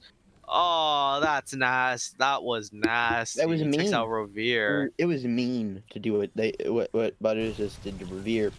But it will mean that they get a nice defensive position for the cards starting to roll back. They get to hold this corner, which is pretty important, I think, to getting set up on this 0.3 defense. You have 3 minutes or so on the clock, and it's going to be difficult, but I think that the tempo that they have right now is really good. Peepo's already taken out, and we just see a lot of ultimates being exchanged. Butters uses the trance to clear out a lot of the mines, make more space for his team. Here comes a nice hook in. Pangolix's copy is taken out. The Dragon and the self-destruct as well. Looks like the Dragon claims Azu out of mech because he did pop the self-destruct there. Yeah, and it looks like Katboy Crew are going to be sent back to spawn. Yep, Bomb was forced out the shield, but there was no pressure on the shield, like no pressure where the shield was after that, because just the aggressive use of abilities from Punk X to make sure that there was no possible response. Just really good plays from PXP just to hold this defensive position. That's a nice minute off the clock. A lot of ultimates from Katboy Crew are gone. Some swaps as he's dead. He landed the hook on the Azu, but they were able to pump enough damage into him that he just kind of dies there. I don't think that Flux caught anyone again. Yeah, it did not. Taco has been quite the contrary to the word inspirational here on that Sigma. But as that happens, looks like Punkix Passion are very split right now. They do split off Taco and Aquarius, so they both do fall. And Punkix Passion are going to have to mount a defense here if they want any chance of making sure that the time bank stays nice and stable. Yep, as he popping the... just popping himself, really. He just kind of instantly gets melted. Noir is on the point. The Pangolix. Oh, he claims 3 with the High Noon, and that is Katboy Crew rolling in with a minute 45. And they will be gifted the extra minute, as will Punkix Passion. So it'll be interesting to see how PXP are able to take this attack. I mean, it was both of these teams kind of had rough defenses to begin with. Let's just be clear about that. Katboy Crew had a pretty pitiful defense, and then Punkix Passion had a pretty pitiful defense. And it was just kind of, well, are we gonna get a pause? Yeah, and we will be getting a pause. So we will be getting a pause here as Azzy does have to restart his game. A little lag spikes. It happens. Rest in peace the medals, though. Rest in peace those medals. That's true. The medals are gone. His bronze healing will be missed. As we're paused here, I mean, Punkix Passion just looked weaker on as both teams were. They looked horrible on the early stages of their defense. Like, both teams just kind of fell over on point A and B and kind of got it together a little bit on point C. But Punkix Passion were just a little bit shakier than Katboy Crew on that point C defense. So, you know, Katboy Crew were able to roll it in with time on the bank. So it'll be interesting if Punkix Passion can recreate that on their attack here, and maybe we'll get some maybe we'll get 9 CP or something going on here, or maybe Katboy Crew are able to, you know, finally break through, The opposite of breakthrough. Punk X Passion breakthrough. I do apologize. I'm misspeaking a lot today. I mean, it's fine. I think we want to see a lot of the aggressive play from Punk X Passion. Really just force, like, 1 minute is no time on Gibraltar. 1 minute on, Indeed. especially point A on Gibraltar can basically be called one fight, maybe if you're lucky two, and that second fight will be nothing. Like, I don't even think it's a fight. Like, yeah, to get it's to not the first Numbani, fight, like but it's bad. like the first fight of Gibraltar just takes so long to set up. Like, unless you're holding close or you're playing super aggressive, that the first fight probably isn't gonna happen until you're either at or through car wash, which takes a while. This car does not move fast. They did not buy a Lamborghini for this watch point. Yeah, it's very unfortunately. Oh, I saw Wi-Fi switch the last second to the Bastion. I thought we were about to get our wishes, but no, we're gonna see the Hanzo still come out. Or they're gonna do the same kind of halt hook strategy just to start off, and then Tucker's gonna switch over to the Sigma probably once again. Yes, there it comes. And I mean, it's going to be the same kind of deal, except we see a lot more aggression coming out from Katboy crew. They are not playing the double bubble, they are playing the Ball Diva. And we're seeing yeah, really and there it is. Group. The nice engagement here from people into the backline, able to take out Butters with the help of Magnolia, but Wi-Fi able to trade out Peepo with the spawn advantage in Punk X Passion's favor, especially at this spot. That's not a trade you want to take if you're Katboy crew. I mean, definitely. I mean, the only advantage that normally Revere could res, but where Peepo died was just a place that's completely unresable unless Revere's a ninja. And I'm pretty sure Revere's not a ninja. So he indeed does not have the invisibility cloak today, as he gets demech'd after getting hooked, but Aquarius is traded out for his mech. As Noir and Wi-Fi fall, overtime starts, Punk X Passion just, collapsing here.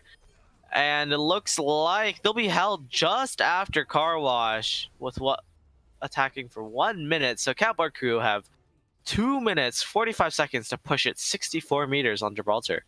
Yeah, I mean, getting it through car wash at all is kind of a blessing if you're Punk X Passion, because it at least says, here's where we have to hold this, instead of we kind of have to be a much better hold in car wash if we were stuck at the bottom. With this hold, it's easy for you to kind of set up, to kind of stage right outside of car wash, which I think is a pretty crucial choke point. If you're able to control the high ground around it, if you're able to control the low ground as well, the server room especially. If you're able to control that area, you should have a good chance at defending this, as it's just a nice area to be in. That cart was rolled to a nice area because it's nice to defend there. You can play around the corner, play around the high ground, the blue boxes, and still be able to contest the point because it's right there. It's right next to that corner, so you should still be able to, tag in, tag out on the point, taking minimal damage. Yeah. So if you are Punk X Passion, that is a very good spot for 1 minute for you to have the cart. You're right, but you have to now be able to defend it for 3. And I mean, we're seeing Tacos. They're playing the same compositions they've been playing the entire day. Taco on Sigma, Azzy, Jazzy on the Hog, and we're gonna see out Wi-Fi on McCree and Aquarius on Tracer, which I think is an interesting take on what they want to do here. But I think you do need to kind of have this Tracer duel happening so that Magnolia does not make havoc in the backline. Yeah, and if you are Punk X Passion, I do think that they should be a little more aggressive here. That cart does not have a long way to go. So you've got nothing to lose. They're already in the car wash. And Pengolex is just Pengolex is just collecting ult charge right now. He is farming it right now as the cart rolls dangerously close to the end. The nice stun stopping the pile driver from Peepo, and they're able to burn him out. As Pengolex able to trade that one with Taco, but gives his life for it. As his mech does get taken out, and looks like Punk X Passion will be able to hold this one actually. As we alluded to, that cart position very, very crucial for Punk X Passion, because in that area, you have the corner to play around. It's right after coming out of the high ground, so you can still hold the high ground and then collapse on them afterwards. This is just the perfect cart position if you are Punk X Passion. That you should be glad Katboy gave you this SAR to push. Yeah, I mean, we see a bit more of the in a more aggressive positioning from Punk X Passion because they can't afford to really give any meter from this point onwards, which gives them the high ground. But I honestly don't know if you want that. You only have a minute. You have 90 seconds or so right now, and we are coming up. Ooh, just Pengalex just gets taken out, has to get rezzed. Peepo trades out as well. That's going to be really rough to get this attack, and we're really approaching a minute left. I think with both tanks down, no res, you have to disengage if you're the rest of the Katboy crew, again, they're looking shaky here on attack, and they do have the ultimates coming up. They have the copy. They will build Transcendence. They will build Valkyrie, and they will build Pulse Bomb. Those tank ultimates, however, are the ones that you want to look to, because Punk X Passion is very close to having both of their tank ults, both of their support ults, and one DPS ult. So their ultimate economy is looking stronger than Katboy crew's. And as I say that, Pengalex. So either have to use that, or Pengalex is just not going to be in this fight whatsoever. With a copy online, that's just brutal to what Katboy crew wants to do. Pengalex is not going to res. They are waiting. They are waiting. They are waiting. That is the good option. It's the great play to wait there, but it just kills your time bank. You basically have no time to actually get set up. And there's the copy from Pengalex onto the Sigma. What will he do? As able to eat Aquarius' Pulse Bomb, that is already one ultimate gone. People able to get that minefield up online, and the flex going into the back line. Both support ults are popped from both teams. As with the whole all getting shut out of it, not much to be done. Pengalex falls at the hands of the Wi-Fi. McCree, Rovere falling the Taco on the Sigma. Punk X Passion able to pull out some heroics on defense, as it's just the tanks left for Katboy crew. But Peepo is no match for the High Noon, as it gets demexed, and Punk X Passion able to close hold Katboy crew on Gibraltar, taking it to a map 3. I believe the second map 3 today, actually. This is only the second one. I believe so, yes. Because the first map 3 was actually Resurge Academy of all matches. Have a match 3 on. Not rigged. Totally not rigged. Not rigged. Oh, never mind. Oh, the other game, Sharks and Majesty also went to map 3. So, a nice little map 2, map 3 affairs going on today. Not all one-sided. That's pretty nice. As just clean play coming out from Punk X Passion. They looked very clean there on their second defense. That I am inspired. I am inspired by that defense. They were able to hold it close, and with their comp, it was just so hard to push Car Wash, because you try to walk anywhere near it, you're boned. If you ever try to walk anywhere near it, because you're getting spammed out by a McCree, you're getting spammed out by a Sigma, you're getting spammed out by a Road Dog. You have to make sure that you're not getting hooked or anything. It's hard to push through that choke. Yeah, I mean, it was just really, really solid defensive play. I think the flux that Taco pulled off at the very end there onto Katboy crew was really pivotal. Got 3 members and did a lot of damage early on. Meanwhile, Pengalex had copy, had a flux off of the copy, and just whiffed. Nothing got gained, and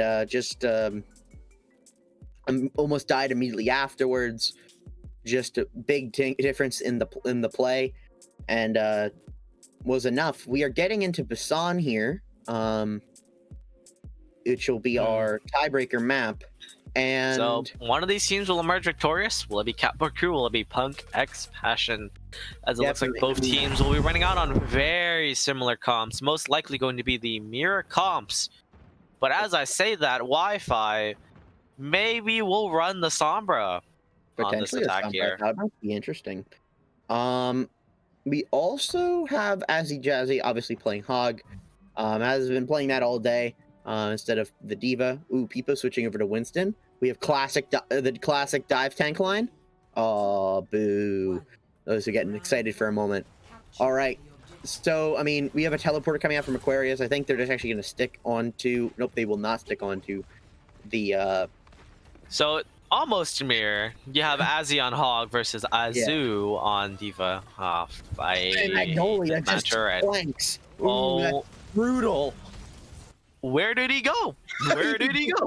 He just got melted there. And that, I mean, definitely won't decide the map right there, but definitely decides. Camera falls as well, and that's not looking too good if you're Katboy crew. You're able to trade McCree's, but you just have the lesser lesser players, you have lesser healing output, so it should just be it. Punk's Passion with the first cap here on Busan. Downtown, yes. Oh, yep. It is downtown. People was at like 2 health and got out. And I don't think if you're Punk's Passion, you should have let that happen in the slightest. However, Punk's Passion, they do have the better positioning here. Retaking downtown is always a little bit difficult, and now that you have that hog, they're just kind of the stationary, the brick, helping out your back line. That things are looking up for Punk's Passion here, as slowly the percentage just creeps up and up and up, and Katboy crew just really aren't doing anything. Definitely. I mean, but Noir as I say that, Paul able to trade out Noir. Butter's popping the Transcendence just to keep his team topped up. Without that Brigida Inspire, it is really hard to make sure your team does not fall, as people falls low and actually gets taken out by Butters, the man himself. As Azu popping the self-destruct just to remech, able to take out Aquarius with it, but trading out his own life for it. As Azu able to hit the hook on the Paul, taken out. Trade after trade after trade, but Butters is kept alive. This man fragging out on the Zenyatta, taking out 3 people in this fight. Pengulex with the copy, but I don't think he'll be able to do enough. He drops the minefield on the point, and he does get popped out of it. Peepo does have another one to pop, but he doesn't do it, as it looks like Katboy crew are looking to reset, go next. However, this is last fight already, and there's only been 2 fights. Yeah, I mean, you have 3 ultimates. You have your support ultimates and Peepo. That's what it's looking like for them. And Butters has been insane all day. Both flex supports have been insane all day. So if you told me that Butters gets trance and then Paul uses trance and gets another one, I believe you, because both of them have been insane. Butters have even flanked from Paul. There it is. So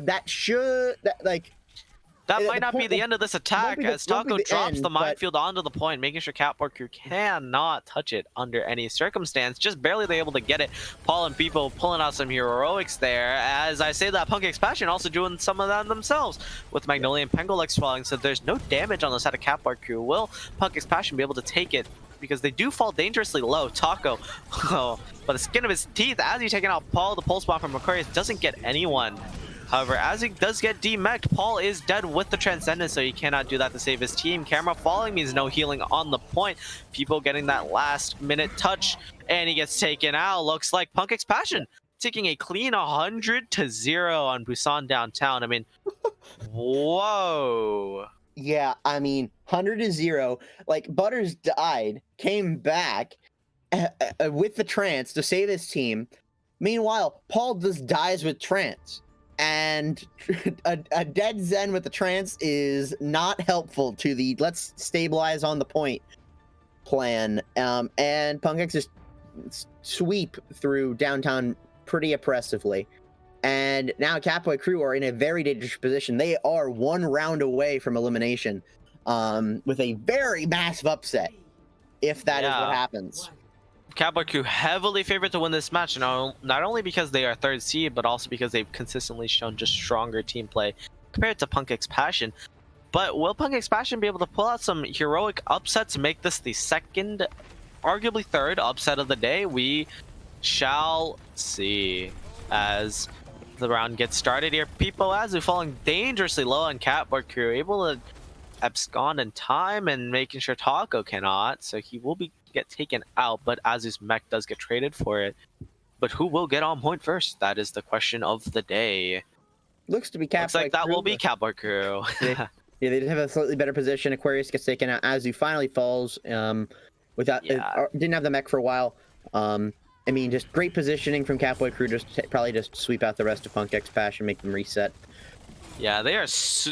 PXP was super staggered there. That's not that good if you're PXP, but you do build ultimates. I mean, look at Butters. Look at that man. Yeah, 84 to trance on a lost fight is pretty insane. Outpaced Paul, and Paul got a pick in there. So, just both flex ports have been insane today. Indeed, as we continue on, as it looks like Punk's Passion are trying to stage on the open pagoda, I guess, side of the point here. As Wi-Fi able to, he takes a Magnolia with that high noon. Interesting. So it looks like Camera is going to respond with the rally here, just get the sustain out. Pengolex with his high noon of his own. Will it be able to get anyone? No, it will not, as Taco does fall after the fact. And it looks like Punk's Passion not looking too strong. I don't know if you want to invest that rally if you are Noir, but you do demect Azu, so this fight is winnable, especially when Azu has the whole hog to knock everyone off of the point, as both Flux supports trading their transcendences here, and Wi-Fi is the first to fall after the heal fiesta that was. And it looks like Punk's Passion will not be walking out victorious out of that fight. Yeah, I mean, just like before we saw a complete destruction by PXP on Downtown, we are seeing that here on Shrine. Just, I'm pretty sure that's the name of this map. I mean, you have one ultimate if you're Punk's Passion, and you have 10% left, so this is final fight. Good luck. Yeah, you're gonna have to touch if you're Punk's Passion. Yeah, you do have the minefield, which will be helpful, but you do not have the other tank ultimate as Katboy does. The nice slam bomb engage. They do take out Butters, so that is not good if you are Punk's Passion. As Camera has another rally. That was a quick rally that he built up there. As Wi-Fi falls, looks like Katboy are looking favored to take a 100-0 on Busan Sanctuary. Yeah, I mean, it's really going to be what can you do on Mecha Base. I mean, I would say that generally speaking, I want to watch these teams play Mecha Base because because Mecha Base is the rush map of Busan. It's one of the only rush maps in the game currently. And Punk's Passion showed in week 2 that they will absolutely regurgitate any team that plays against them in the rush. Yeah, I mean, we always kind of know that there's going to be a map that's like similar. I think like pretty like not as much on this map, which I think that's the advantage for Punk's Passion.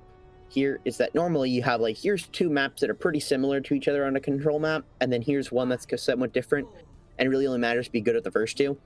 Yeah, here, of course. Like Gardens and Night Market are much similar than Control Center on Dijon, for instance. Here, you have Chaos because all 3 maps are very different, and here comes just Rush composition, which we know Punk's Passion is really good at.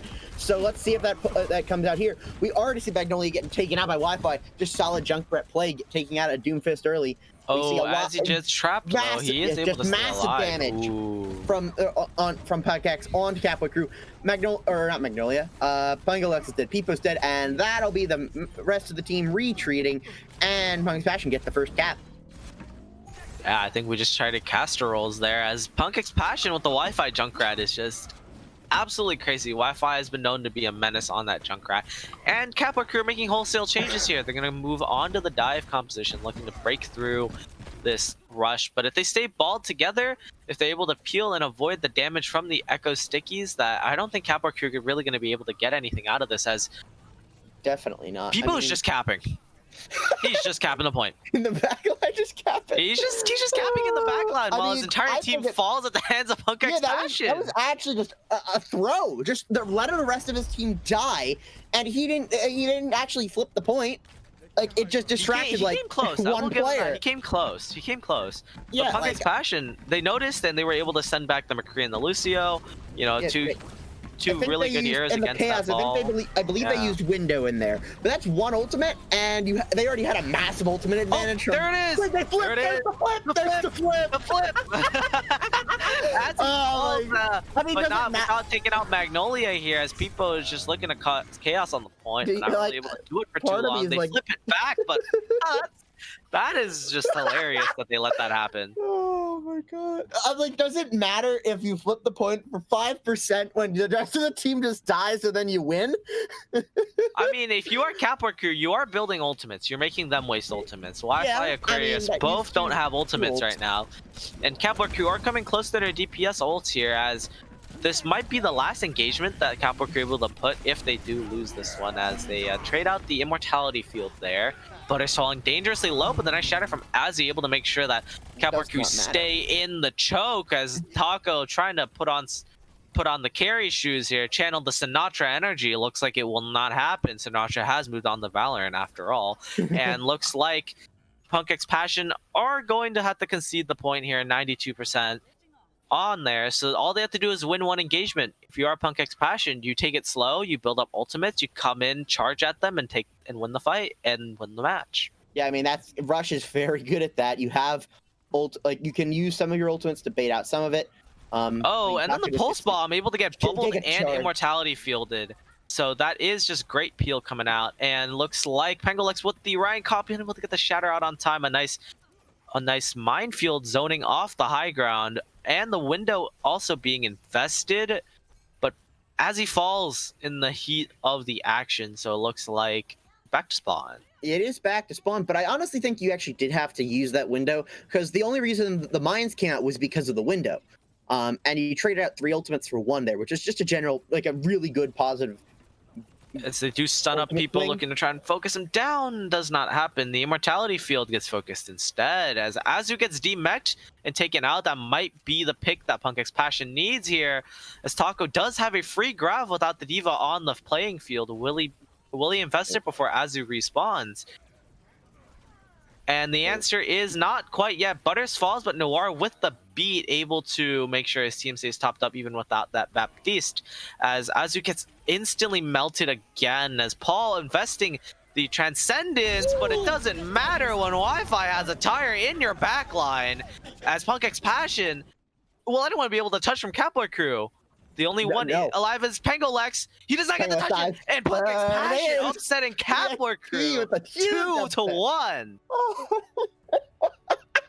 Oh boy, today's just been the day of upsets, man. Punk X Passion looking so clean on the Busan, especially on the first point on downtown. They just looked dominant, and they show it here again on Mecha Base. As here it is, Wi-Fi, the absolute Chad on the Junkrat, and Cowboy Crew are eliminated. Today has just been the day of upsets. Just all around. Just upset after upset after upset. NightDrive upsetting Alpine, Hog and Ball upsetting Clients, and now we have Punk X Passion upsetting Katboy Crew. Wow. And we still have another match. We still have another match to play. Let's go. Oh my god. Oh my goodness. That is just that's insane. I need some water, man. Oh. Yeah, I mean, it was an insane reverse sweep from PXP. Just really solid. Solid. Yeah, they played really good defense on the last point of Gibraltar. In that last push, they made such an impressive take on City Center, and just closed it out of Mecha Base just in dominant form. Very strong play from them. They get to move on to our quarterfinals. They will be playing, I believe they are playing Hog and Ball Dynasty tomorrow, which will be a very interesting game, I think. In other news, Molding Inc. is up 1-0 against Trip Difference. Also, we had Solomon Island Sharks. Molding Inc. up 1-0 against Drip Difference. That could be another upset. If you guys want to tune into that, remember twitch.tv/badpatchamari League. However, on here we do have one last game, I believe. Yeah, we do have one last game. It will be. Ooh, we have. Do we have interviews? Interviews? We do. It's Wi-Fi and Butters, I think. Hello. Hello, Wi-Fi Butters. You guys popped today. Thank you. Today. Congratulations. Yeah. You guys look so you guys look just dominant. Absolutely crazy. I mean, Butters, your Transcendence build time was insanely fast. Thank you. I couldn't have done it without my fucking best Junkrat I could have ever asked for in Wi-Fi. this man is absolutely just built differently. There's nothing you can do. Like there's no one that can even step to him. Constructed alternatively in another factory. That is true. Wi-Fi, your Junkrat has just come out the gates, guns blazing here in BPL this season. How do you feel being recognized as one of the best Junkrats in the league? I'm the J Silly Master. I don't know what to say. I've been grinding this character since my first main on console was Junkrat. So I've been grinding this character for a while, man. It's been a long road, and I'm finally glad it gets to get recognized out of just my group of friends. Finally in the mainstream. Yeah, the mainstream. Yep. I mean, any last remarks you guys want to give to everyone before we Maybe not point an MVP. Go to a quick break. Stop underrating us. All right, you're here. We're here. Very deserved. I would also like to Very shout out the MVP Taco for coming in. And be able Yes, to thank you to thank you to Taco. Came in from Team Zephyr, popped off. You know, it's easy clap. We were down our highest SR player, and this guy is just like, yep, just gonna come in and just play, and we just win. So I mean, I don't know what to say. He came in, said, "I'm here to ring forward business," and looks like that worked. Yeah. You know, congrats on the win. Congratulations. Thank you. See you guys tomorrow for your quarterfinal match against Hog and Ball. See ya. I hope you guys have a good day. Bye bye. Thank you. You too. Good night, everybody. Bye bye. Oh. And No, unfortunately, not a good night for us. We still have one more game to go, but first we have to do an MVP. I mean, like they were talking about Taco, and my heart goes out to Taco. Taco played out of his mind today. I don't know, but there was a couple flexes. There's a couple flexes that I can't ignore. But I definitely can talk about Butters being such an insane flex. I think I want to give it to Butters. I mean, yeah, I mean, I was gonna give it to Paul if Katboy Crew won because both flex supports played out of their minds today. But I mean, I'm gonna give it to the winning flex support. Butters just. I agree. Butters. That man built Transcendence like it was a cooldown, like not even an ultimate. That thing's a cooldown. It's not just a cooldown, and he got crucial picks too. Yeah, critical picks that just turn fights around. It was so important. With that, I think that'll do it for this match. We have one more match coming up for you. It'll be Mind.Hive versus Waffle. Stay tuned and stay tuned. Yeah. If while on break, check out the other match, Malding Inc. versus Drip Difference on twitch.tv/BadBatchMario League.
We're back.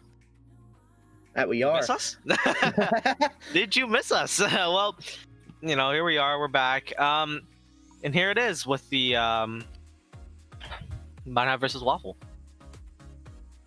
Last match of the day. Yeah, these are two middle table teams. I think they're both trying to look for validation to kind of get higher in power rankings, get higher in the standings. Even though obviously standings don't really apply here in the mid-season tournament. But they're both really interested in just proving themselves more. And I think this is their best opportunity to do it. I think both of the teams are some's been a little consistent. But I think both of these teams, it will be a very interesting matchup. I think they're both very evenly rated teams. And we're just going to get right into it. We're getting into King's Row. We'll be just getting there in 1 second. And well, while we are assembling while they are picking their comps right before we actually start the game, that I think it is very important to note that Mind.Hive has had a very interesting schedule. They did lose 2-1 in the first week to the Sharks, which have been rated pretty high. A nice gatekeeper at the top. Whereas their next two matches are against Sarasota, which they won 2-0, and PXP, which was a close match that ended in a 2-1 for Mind.Hive. So it puts them in an interesting position because they are looking to be legitimacy, looking to be prove that they are where they should be. We're fourth in the standings. We should be fourth on your power rankings. Whereas Waffle have not really looked inspirational. Waffle's only win has come from a PXP. And let's be very clear here. The PXP that appeared in week 1 is very different than the PXP that came out in week 2, week 3, and today in the mid-season tournament. They were two different teams. So it's very interesting to see what the differences in PXP's play between these two teams. PXP on the first week, they looked like 040 Shanghai, and now they look like season 3 Shanghai. And on that note, we are getting into the action here, as it looks like Mind.Hive will be running the rush against Waffle's nice dive comp. And remember, everybody, Jeff is currently playing on a hotspot in a laptop in his car. So keep that in mind, folks. My goodness. That might be an issue for Mind.Hive going forward, but currently, it doesn't quite look like it, but Andrew does get isolated there, just out in no man's land, does get taken out. But will Waffle be able to capitalize on it? Not really, as Jordan falls, but Hinson getting burned. Both teams are kind of trading here, as if you are Waffle, you are down your primary source of healing, but it looks like Mind.Hive will not re-engage. Yep. And we will. I think where Mind.Hive is, their positioning is just not good enough to get an early Arches hold, which is pretty brutal on King's Row. So they're just gonna have to let the cart go and probably try to hope to get this around this corner here.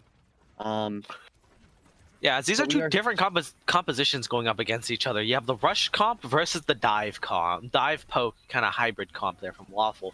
As the copy from Yahoo does copy the Reinhardt there, as he gets pinned and make sure he can't leave. The Blizzard locks down the payload, so no one from Waffle is leaving, as Mind.Hive does just cleanly take out 4 players from Waffle and force them back to spawn. And with that, Waffle, all the momentum has been halted. They looked fairly dominant, especially since they were able to single out Andrew on that first point. Now they stop. If you're Waffle, at least you got past the Arches, but it's still not much better. Jordan just dives in, has to use the Primal Rage just not to get burned down. Yahoo just gets picked from the Deadeye, but they do get the cart moving, which is important here. They're going to get some progress, which is obviously what you want. But not a lot of progress, as Mind.Hive instantly burns Jordan, burns carts, and they're going to have to go back to spawn again. Not a lot of progress, as Jordan on the Reinhardt. Remember, last week he did get hit with the main tank differential from Recurve, so we'll see if that is what will occur today against Hinson. Will Jordan be MTD'd, or will he be the MTD? We will find out. I think the way that Waffle engages now that they're not playing this dive composition. It's going to be very difficult to kind of get through at first, especially because they're coming in dry with their tanks, and it's gonna be a struggle. But if they can get in, I think they will have a good advantage here. As they try to get in, though, Yahoo copying the Rhine from the high ground, unable to do anything as he gets grabbed by Infinity. And it looks like with Jimmy Blanca falling, that is a lot of your healing if you are a Waffle. And they will have to look to switch to supports here. I think they pop both support ults. They're going to have to swap their supports here if they want any shot at, actually breaking through this choke. Because, I mean, Zen Lucio is not a lot of healing. No, it is not. It's I mean, Bird Boys just switches. Yeah, here comes a lot of swaps coming from Waffle. Just very inconsistent team composition this entire time. And it's really just been their early point A cap that allows them to get this thing. We have a Blizzard coming out from Jeff that's just going to let Mind.Hive just completely destroy all of Waffle. They're going to have to be sent back. They're gone. Room. And Waffle is gone. And now, remember a little while earlier I was talking about how you really didn't want to get held at arches? Well, they're getting held at arches. Your carts and arches. There it is. And mine have a lot of ultimates to play with. Waffle have basically nothing. They're coming up through the high ground because it's basically the only way you can get through here reasonably. Yeah, Bird Boy swaps onto the Baptiste after playing the Ana for that last fight there. I'm not too sure how I feel about that. I mean, you should have stuck with the Baptiste to start, as they do drop the window, as both teams kind of trade sides. Well, Mind.Hive is now attacking, and on that topic, he takes out Yahoo. So it looks like they should be getting cart distance. However, you've been debated. They are defending. Yeah, I mean, I don't know. They've swapped sides. I don't know what they're trying to do here, but they've swapped sides. And it looks like Waffle's going to be re-engaging onto the Mind.Hive. A nice shatter from Jordan knocks everyone to the ground, but Infinity doing the grab in there, making sure no one can follow up. And it looks like both teams are trading, but the trades do favor Waffle as Mind.Hive just kind of get taken out there. A nice fat shatter from Jordan, able to make sure Mind.Hive can't do anything as they retook their side of the map. That was called we take those kinds of fights. Waffle just rotated into Mind.Hive's backline, so Mind.Hive becomes the attacking team, and then it just really is the attacking team curse, I guess. Anyone on that side of the map is just gonna lose because that is interesting as a nice grab, but it gets that's not a good grab. Just gets blocked by the wall, and it was blocked by the wall, so not really much. Blocked by the wall from the person playing with ping on a laptop on a hotspot. Yeah, that is definitely interesting. But what else is interesting is Dubu taking out 3. Oh. And looks like Mind.Hive are just gonna have to back off here. They're not gonna be able to defend point B, and they're just gonna have to let the car roll onto the C with 2 minutes on the clock. If you are Waffle, a respectable time bank, however, just does not compare to what they had capping B, capping A. Capping A. I mean, we went from getting held at arches a minute ago into steamrolling through because they went on defense. Like, they went through the defensive spawn. Yeah, that was interesting. Jeff gets taken out by the concussive mine. So that will not be good if you are Mind.Hive. Both teams beating to make sure, they stay nice and healthy as Hinson falls for Mind.Hive, but and so does Rymax. Yahoo falls, but I don't think it really matters if you are Waffle. You just keep aggressing as the Blizzard message from Jeff, able to take out Bird Boys.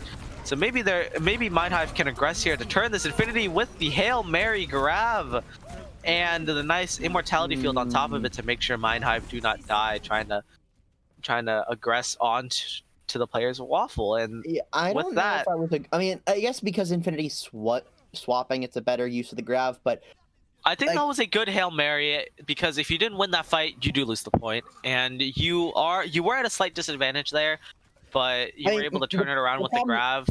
The problem is Waffle was already in pretty massive disengagement mode. But you're just watching a diva to prevent the cart's grab from just winning the game. So it's and it looks like the grab still goes through anyways, as Bird Boys Jordan able to take out 2. Hinson does pin into the backline, taking out carts, and Rymax getting the better of his counterpart and Jordan.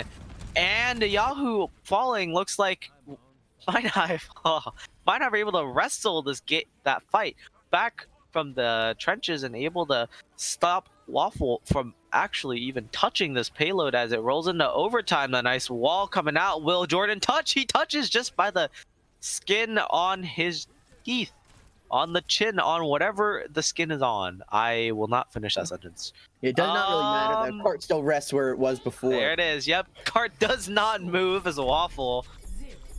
They get stopped just shy of point C. I think if you are a Waffle, that is a very respectable attack. You are, you know, especially after just that chokehold on the archways, just holding so much of your time bank hostage. And Mind.Hive were able to chip away at that. And, you know, I'm pretty sure they were able to break that defense a lot earlier, that they would have been able to roll that card in and have time remaining. But they got held at arches. Unfortunate. Yeah. I mean, apparently we see Waffle being pretty good under the defense here, because that's where they won their one fight with. So if they can do stuff like that, then they might win here. But we're gonna have a dive composition coming out from Waffle once again. Now this time on the attack, and it's really gonna be making use of the best high ground that they can. Just really to try to stop Mind.Hive from even getting close. Obviously, that's a tall order. Rush, just when you're playing a rush composition, they just get to lord over the point. It's very difficult to play dive. So it's going to be really down to... Don't forget, though. Don't forget this. Mind.Hive they drafted a rush team. That's true. Teku drafted a rush team, especially with Jeff on the May. We're going to need to see Yahoo and Dubu pull out the heroics to make sure that they can hold this point if they get some good kills early on. Oh, that's a good kill. Andrew falls at the hands of Dubu on the Ash. Yeah, and there it is. Waffle you have that happen every they will, 8 times total. They will be holding that for now. Mind.Hive backing off, just making sure they don't hemorrhage more players as they look to re-engage here. Andrew is back, so it looks like they're gonna wrap around the statue. What will they do as the monkey sits on the point? Once getting burned though, Jordan falling low as well as Cart, so the tanks are gonna have to sit around for a little bit. One tick has been conceded. Will they concede two? Will they concede two? Yes, they will. And it looks like they're gonna contest now with all the tanks mostly healthy, as Carts did fall and Jordan also falling low. They res Carts, however. He's able to get back in the mech, so it is an even amount of players for both teams. Jeff invests the Blizzard just to make sure they can't touch the point. However, they still knock Mind.Hive off of it anyways, as they do kill Jimmy Blanca on the fadeaway. So, and with spawn advantage for Mind.Hive, it looks like they're just gonna go straight back in, re-engage the copy from Yahoo, able to trying to match Hinson, trying to establish the main tank difference. Hinson able to block the shatter from the Echo copy. So it looks like no value will be gained from using the copy ultimate. As Jordan comes back on to point, he primals, and Cards falling low once again. Getting demeched might be what turns this fight in the Mind.Hive's favor, as Jordan falling dangerously low and taken out. So Waffle without tanks, it does not look too high. However, neither does Mind.Hive, and the bomb investor from Dubu just means that they get another beefy character on the point, and Waffle are able to hold this. That was a long fight. I mean, it was an incredibly long fight. It ultimately resulted in Mind.Hive's loss. But something that's really important is Infinity just got Grav. The moment they got Grav, Board Boys killed them. And Carts did not have mech at that point in time. If Infinity got that Grav off, this fight's over. Almost guaranteed. And so now here comes the potential restabilization of Waffle. Does not look like it. I think they're just going to get this final tick. Bomb comes out to try to force him off the point. He gets two, but it does not matter. The point already was captured. Yeah, so these fights are just really old charge fights here, because the payload's just not going to really move. I mean, you have to wait for it to unlock, and there it is.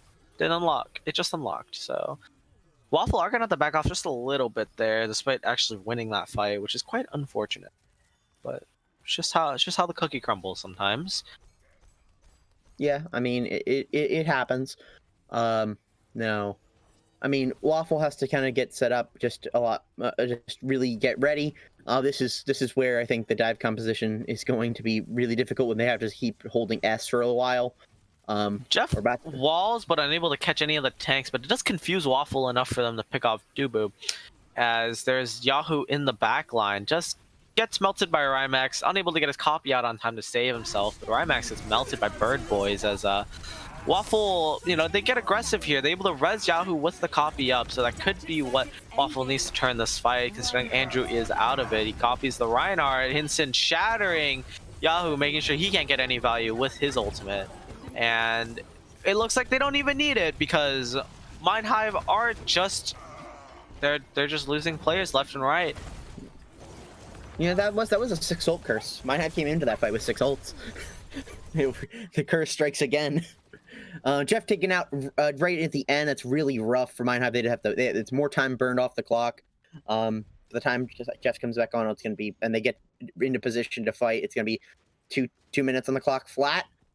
Which is not ideal on second point, but I mean, Waffle has a lot of ultimates coming in here. Might have like a little bit less ideal ultimates for fighting this. If they can get the Jeff Blizzard online, that will be huge. But the Jordan Primal just wreaking havoc in Mind.Hive's backline as Yahoo falls amidst the chaos, and the self-destruct from Karts looking just as the remake, the desperation. And able to pull it off, however, not making out with that much HP. So it looks like Mind.Hive will be taking this fight when, yeah, they're able to take out Rymax, but what is that really going to do? You don't have enough players to really recontest this properly unless you move fast. And on the topic of moving fast, Jamie Blanca is on the Lucio. Yeah, I mean, Lucio Zen, I don't think it's the play here. Even with the Zenyatta does almost have Transcendence. That is what they're playing for here. And looks like it doesn't matter because the Blizzard is just going to freeze up the entirety of Waffle as they try to touch this point. The copy from Yahoo onto the Zarya, looking to maybe get a heroic grab, try and turn the tides, but tides will not be turning today as Waffle, looks like they're being turned into pancakes here in this match. Yeah, this is a tale of over-investment. Indeed. Yahoo uses the copy. Dubu, I think, used the Deadeye. I think they had a Deadeye at that point as well, and they used both of them for a very much lost fight. I mean, now you have better composition on Yahoo. I think on the Junkrat, on the J Silly is a good idea. Jim Blanca gets picked off there, but I mean, defensive spawns are what they are. I don't think that would be that impactful here in this upcoming fight. Jeff did die as well, so that's what Mind.Hive were waiting for there. As oh, a nice shatter coming off of Hinson, gives his life for it. The lamp unable to get cut off by the May wall as Bird Boys pops the Transcendence. You know, probably looking to swap, perhaps, or maybe they will stay on the Baptiste end. That do be a good quite few metas ago. If you are Waffle, the Baptiste Nada, that was a few metas ago. True.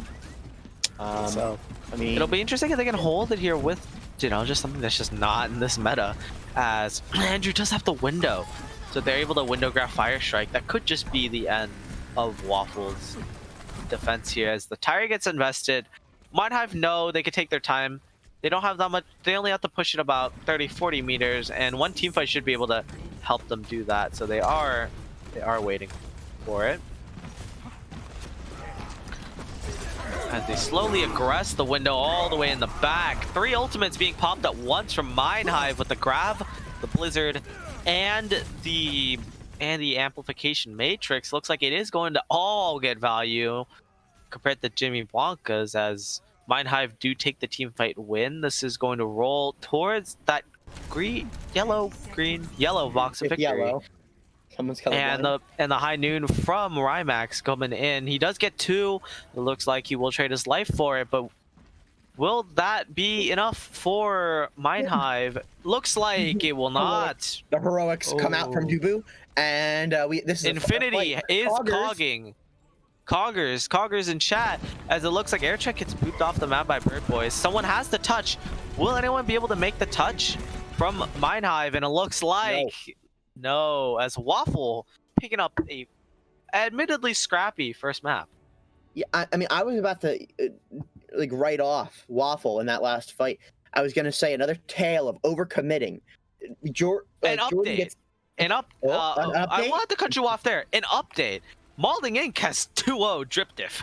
Whoa. Okay, that's an upset. We continue our day of upsets, and wow. So could we have just a like? Are we gonna end this day with like 4 upsets, maybe 5? Even? Like 4 updates, 5 if you count Surge Academy taking up a map. That was interesting. That was definitely not expected at all. But rigged. Just I mean, we absolute domination coming out here from both teams on both just spurts. But it looks like Waffle's domination does come out on top. As Mind.Hive. It'll be interesting how they react to this. Yeah, Mind.Hive, I really just lost a huge opportunity.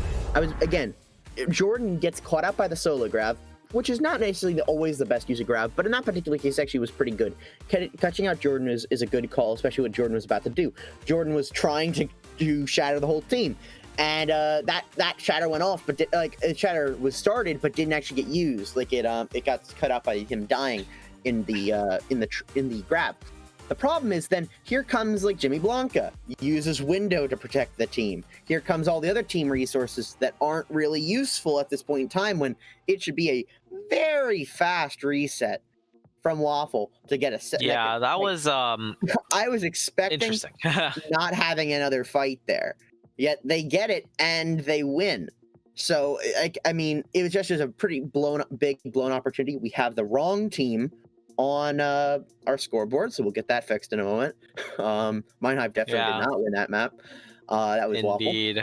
Waffle. We are going to be going it's to an escort map, I believe. Rialto. It will be Rialto. Yeah. The sides will not swap. Waffle will attack first again, and Mind.Hive will be defending first here on Rialto. Personally, one of my favorite maps, actually. I mean, there are good Lucio spots on this map, and that's why I like this map. And yeah, here we go. Let's see if Waffle likes this map as well, so that they can take the nice 2-0, or will Mind.Hive pull us to a map 3? Yeah, I was about to say 5. Monka W. Yeah, send us into the actual graveyard shift of BPL, because it's almost 12 o'clock on the East Coast. I mean, I can't imagine when it's like for Salmon or BP, or any of if there's any European players on either of these teams. It's like 5 in the morning, 4:30 in the morning for them. Oh yeah, just really rough. If you think about it, Sovereign going 0-3 is a blessing because they don't have to play mid-season and they don't have to be up this late because they have 4 European players on there. That's true. So it is both a blessing and a curse. But on that note, looks like Mind.Hive are looking to get a little cheese strat holding the spawn doors. Waffle didn't see it coming, but will Mind.Hive be able to capitalize on it? Tech falling very low. The man himself, that main tank difference, Super OW. They take out Carson Jordan, so it will come out successful as Yahoo able to get a little like fade away there, and Bird Boy's jumping off the map so that Mind.Hive doesn't have that kill credit. That was successful. That worked out. But Jeff is out there and no man. I don't know if you want to be there. I mean, I think it may just be the ping problem. And I mean, as looks like they are gonna back off here. Wow. As Jordan just kind of get aggressive, but on the nice wall to make sure his team can't see him at all. Yahoo gets picked off, but resurrected instantly. And Jordan does get. And then there it is. Jordan falls. A nice blizzard to zone the point. And looks like Mind.Hive are just going to take another clean and fast fight here on Rialto. 2:55 on the clock. It's only been a minute, and we've already had 2 fights. This is fast. This is a fast-paced game. Yep, here's another fight already. I mean, we just finished the last one, and there's already another one. The window coming out from Andrew. They're able to take out Dubu and Jordan. So, nice, quick team engagements and disengagements. This map there's been a lot of action and not a lot of time. Definitely. I mean, one could argue that it's really just been one drawn out fight until right now, which is really a solid second fight. Jimmy Blanca's already dead. But we see Yahoo just get a solid pick onto, or no, that was copy. Excuse me, that was used a copy for that. Yeah, he used the copy for that. He did get the shatter up on the coffee, but he couldn't shatter. And the beat drum air check does not save Mind.Hive from falling, but oh, Waffle also falling very dangerously low. Infinity with the bomb, looking to try and zone people off, but will not be able to get anything with it, and looking to just throw his body on the point. And there it is, as Waffle finally breaks through that sort of interesting forward rush hold that from Mind.Hive. Will anything more come out of it though, Andrew? Ooh, you have an immortality field, buddy. Can't be getting picked off like that in the back line. Definitely can't, but also I don't know if it's necessarily wise to use a big cooldown that early. As Deku getting the nice shatter out on to Jordan, but gives his life for it. Not really unable to follow up with anything. Cards throws the grab. The Blizzard thrown into the back line from Jeff, just making sure that no one can, really follow up on it, as doesn't matter though, because Mind.Hive falls. Waffle's dead, but they capped the point, and it's a really good way of playing around Mind.Hive's engagement from Waffle. Teku uses the shatter. It gets a bit, but Waffle can stabilize and make sure that they start melting down the rest of Mind.Hive, and just a really solid counterplay from Waffle to deal with the engagements. Here they are diving up into the top room, trying to. This high ground is definitely an interesting spot to dive if you are Waffle. Yahoo copying the Diva, and Jordan with the Primal Rage, able to take out Rymax. So yeah, we're playing. So this will be some trades coming out, but they looks like now they will start to favor Waffle, as they're able to take out Andrew and Infinity. So all of Mind.Hive's momentum that they had in the first few of the battles has just instantly just fallen over. Yeah, I mean, it's rough if you are Mind.Hive right now. You really need these new stabilize. You have a really poor ult economy. Teku's is swapping over on a ball. So yeah, Mind.Hive might be looking at some wholesale changes here. Teku getting a nice rollout on the cart, getting the pile driver in as Infinity does bubble in for that protection. Rymax falling in the back line though. I don't know if that's really the play there, as Teku's still alive, but he's not really going to stay alive longer against that Echo. Jeff does take out Yahoo in an interesting turn of events, as it looks like Mind.Hive are looking to collapse on the point. They've taken out carts. This could be the chance for Mind.Hive to turn it. They invest the beat to make sure everyone stays alive, and Jordan in the back. Will he be able to get out? He looks like he will use the Primal Rage, but the rest of his team has just fallen right in front of him. Unless he pulls out a Goose Joy Overwatch in his back pocket, there's not much is going to happen. He does take out Rymax and Andrew as I say that, however. I mean, he tried, but it doesn't matter. The rest of your team fell apart, and you have to reset. I mean, I don't know why. I don't really agree with the use of the Primal. Just feeding Mind.Hive ultimates, it's now a completely different story on the ult bank.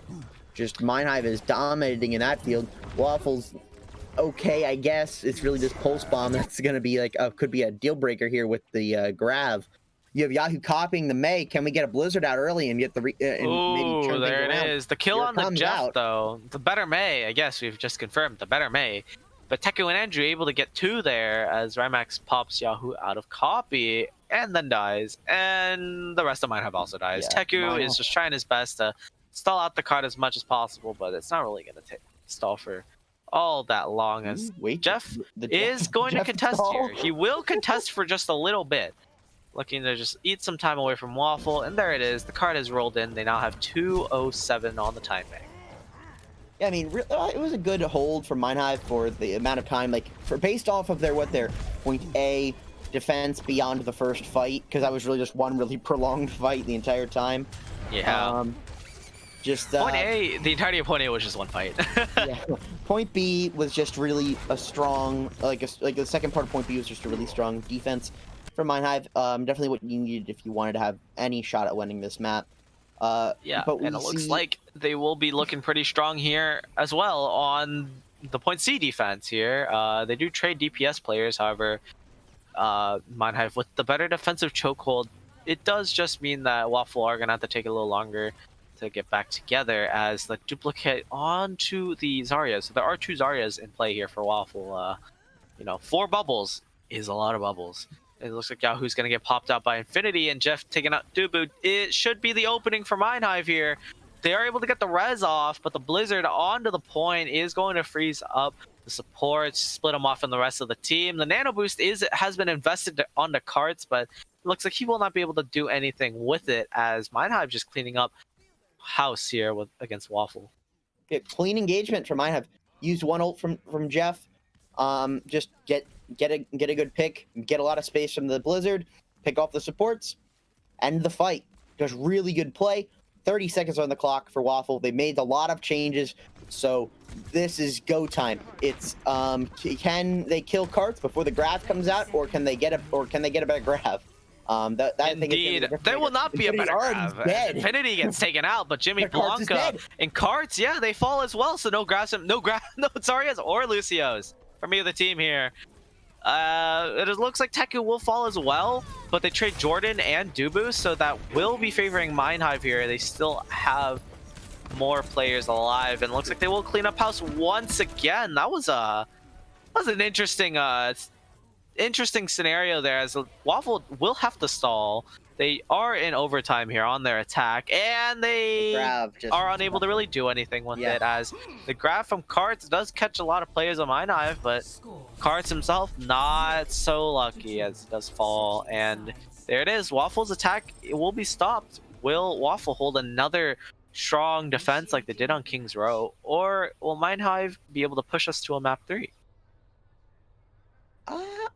It's gonna be very interesting. I think it's really gonna matter about how well does Waffle hold on point A, because indeed, I mean, point B is I think like point B is you hold it at the very end, or you don't hold because you're not gonna really hold it anywhere else.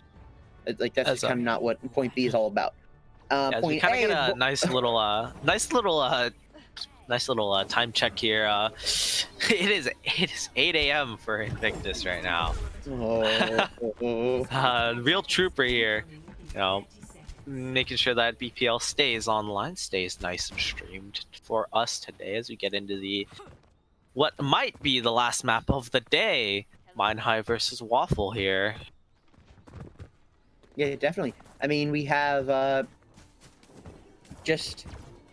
it's going to be, can you use this double bubble composition to make a lot of space? I mean, like, you have to think of like, you kind of have to play like old Winston goes to play on this map, where you need to get the good dives, and just really stifle any kind of push that they want to make here, because that is exactly what you want to do. And currently they are just allowing them to get a lot of point presence. This corner is what's really important, and they're just letting it go. But Jordan, the first corner on Rialto is very important, but Jordan is going to contest it from the high ground with a nice little bubble, but he is going to have to leave. He will, you know, fall really quickly. On the topic of falling really quickly, that will be Karts doing that instead of Jordan. Jordan does fall low, however. Looks like he will be back in the safety of his team as he continues to zap everyone on point. But Mind.Hive able to get that nice opening pick, but they all do turn the tides here for Waffle. They're able to take out 2 on the side of Mind.Hive, so they're gonna have to back off here in their attack. Give it a little bit of time. I mean, Teku and looks like Rymax in the back line. They're just waiting for their next dive target. Just, you know, set up far in the enemy lines. Just areas they will not check. Looking to get a nice slam in, but as the rest of the Mind.Hive slowly recoup up, Teku just rolling into the front lines. They're going to cause some disruption. The Valkyrie and the Nano Boost being popped from Waffle. And Mind.Hive will just kite it out. They will disengage very briefly as Rymax will get into the back line, and Andrew getting aggressive with the Transcendence, looking to save tech after getting slept. Air Trek did get in and tied, however, you will stay up as they trade tanks. Jordan for Infinity. Yahoo Fallen could be what Mind.Hive needs, actually, to keep this in their favor, as Jimmy Blanca gets taken out, and Mind's on the point just means that no one will be able to touch this. As the Bob, he just kind of slid into the mines and then got boothed by Air Trek and just got sent flying elsewhere. That was kind of funny to watch. That was pretty funny to watch. Here comes Karts just trying to hold against Hope. You have like a... Oh, Andrew, though. Oh, he gets echo beamed from downtown. Karts gets taken out by Rymax, the Yahoo with the Tracer copy. So there were already two Tracers on the field. And looks like he will use the Pulse Bomb, but it doesn't catch anyone. But that's okay, because everyone else catches someone. And they're all off the map. So Mind.Hive resetting, looking to go next here. They don't have a lot of ways to push it. They do have some time to do it with, not quite a lot. So if you're a Mind.Hive, you want to hurry up. Yeah, I mean, this is ideal for Waffle. You have a very good defensive position here, and not a lot of time for Mind.Hive. They do have the ultimates though to potentially break this stall, but they do have to act quick. I think Carts can have a critical grab as well here, and I think you don't have the Andrews. You don't have the Transcendence to counter it, yeah. Andrew picks off Jordan though before he could pop the Primal. So that might be what Mind.Hive could capitalize on here. Cards with the grab. They are able to focus everyone in the grab. Yahoo gets taken out, but instantly resurrected. So Mind.Hive at a player disadvantage. They're able to take out Yahoo once again. Jimmy Blanca getting overly aggressive, gets taken out by Andrew. But now, Jeff actually. But Dubu picking up 2 with 2 melees. Teku in the back line, causing some havoc, as you do, playing Wrecking Ball. He is able to mine, cart, and kill carts. Oh boy, what a sentence. As Dubu gets picked off by Jeff again, and yeah, Jordan's kind of stuck. Jordan's kind of stuck there. There are mines on the other side of that, buddy. Finally. Yeah. The Mind.Hive able to roll this one in. 10 bank replenished. They have 240 now, going into point B.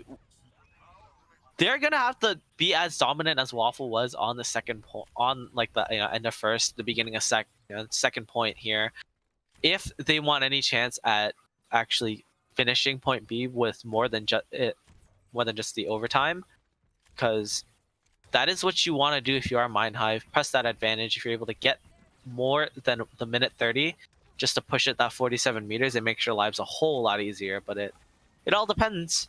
If they're able to do it here as a Waffle on the Hogs Aria this time around, not something you would conventionally see, but yeah, there it is.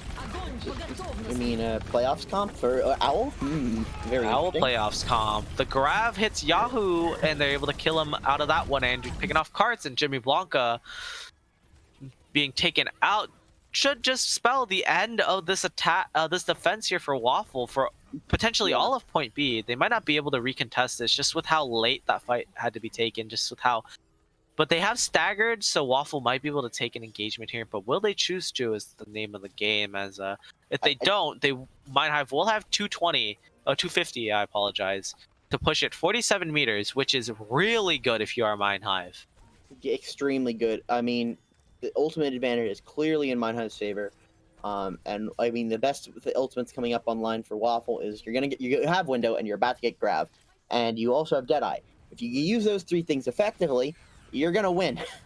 Indeed, as Teku dropping the mines towards the backline, making sure they can't really utilize that window and just zoning them off.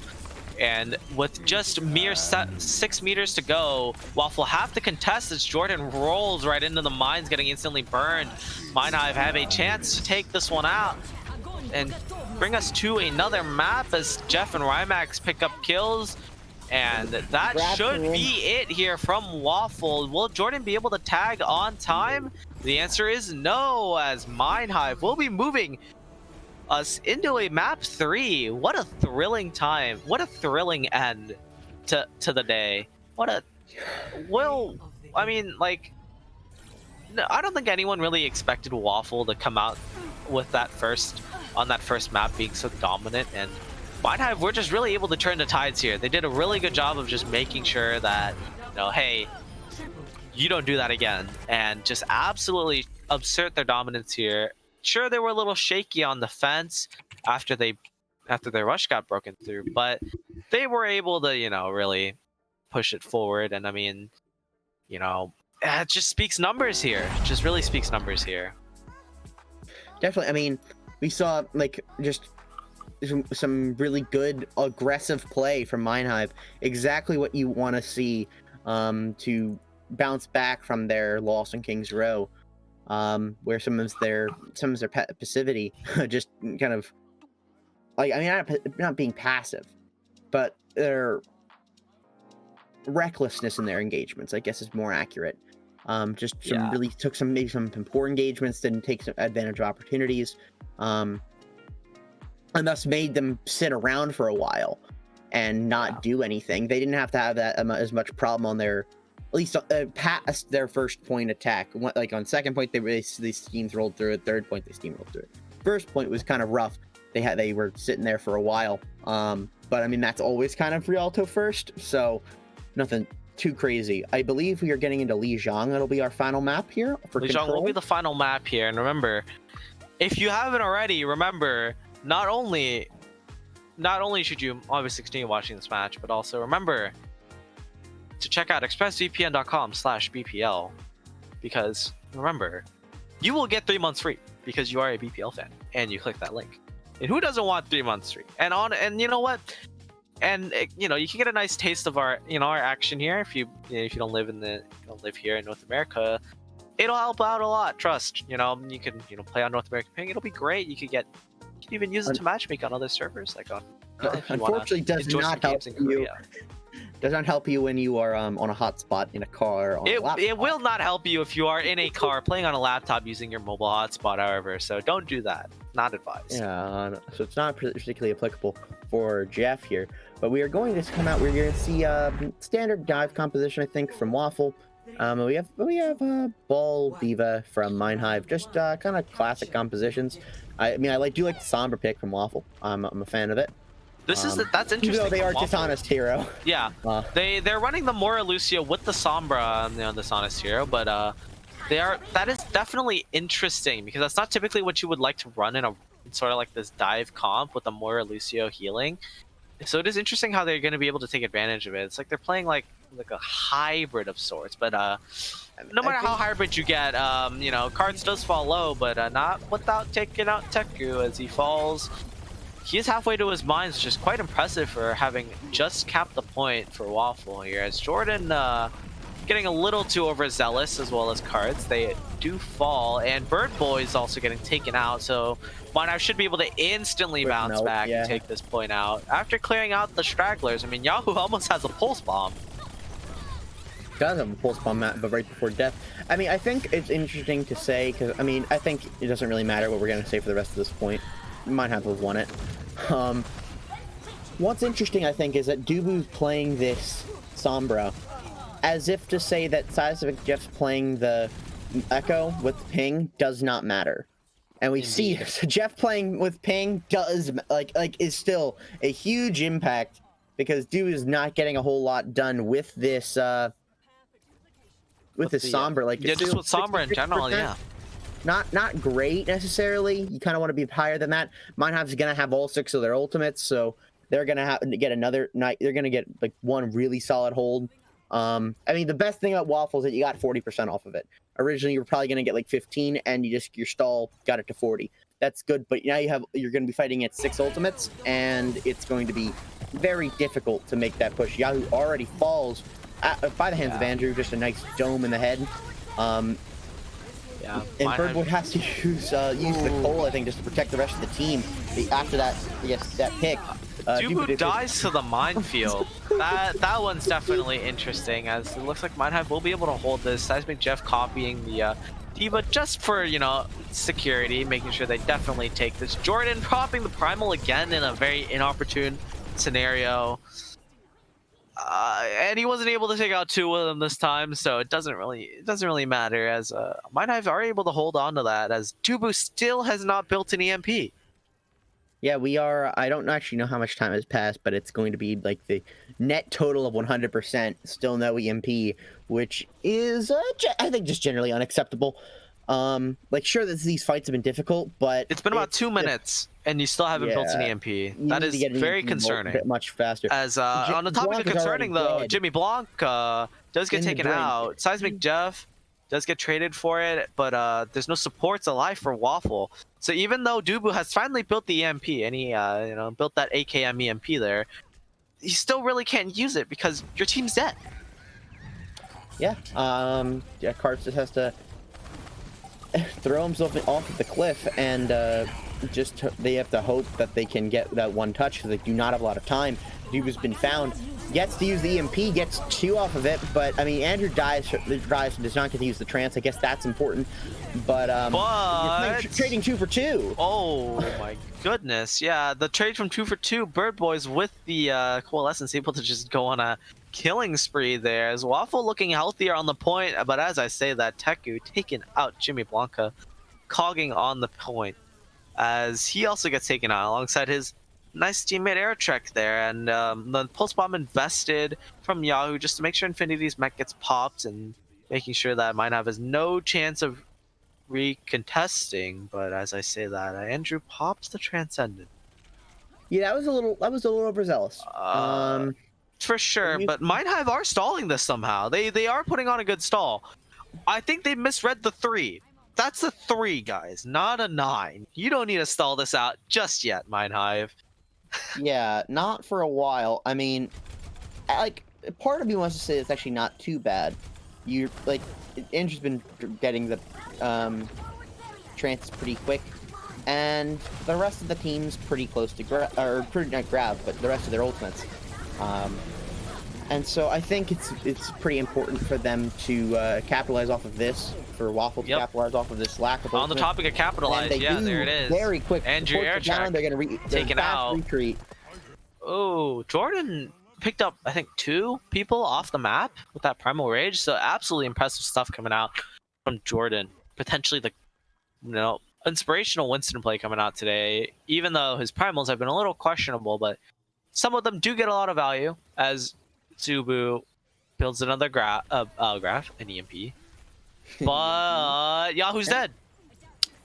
So this will be last fight here on Lijiang Garden. Dubu falls after popping the EMP. It didn't look like it really caught anyone, however, which is quite unfortunate as Mind.Hive come guns blazing onto the point, able to get the Coalescence out after copying Bird Boys there, and he does take out cards with it. The pulse bomb from Yahoo able to take Jeff out of copy.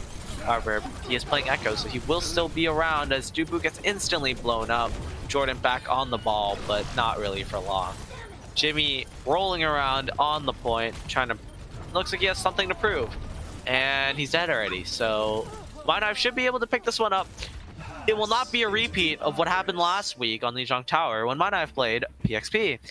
The winning team will be able to close that one out. Mind.Hive taking a nice 1-0 here on Lijiang Tower.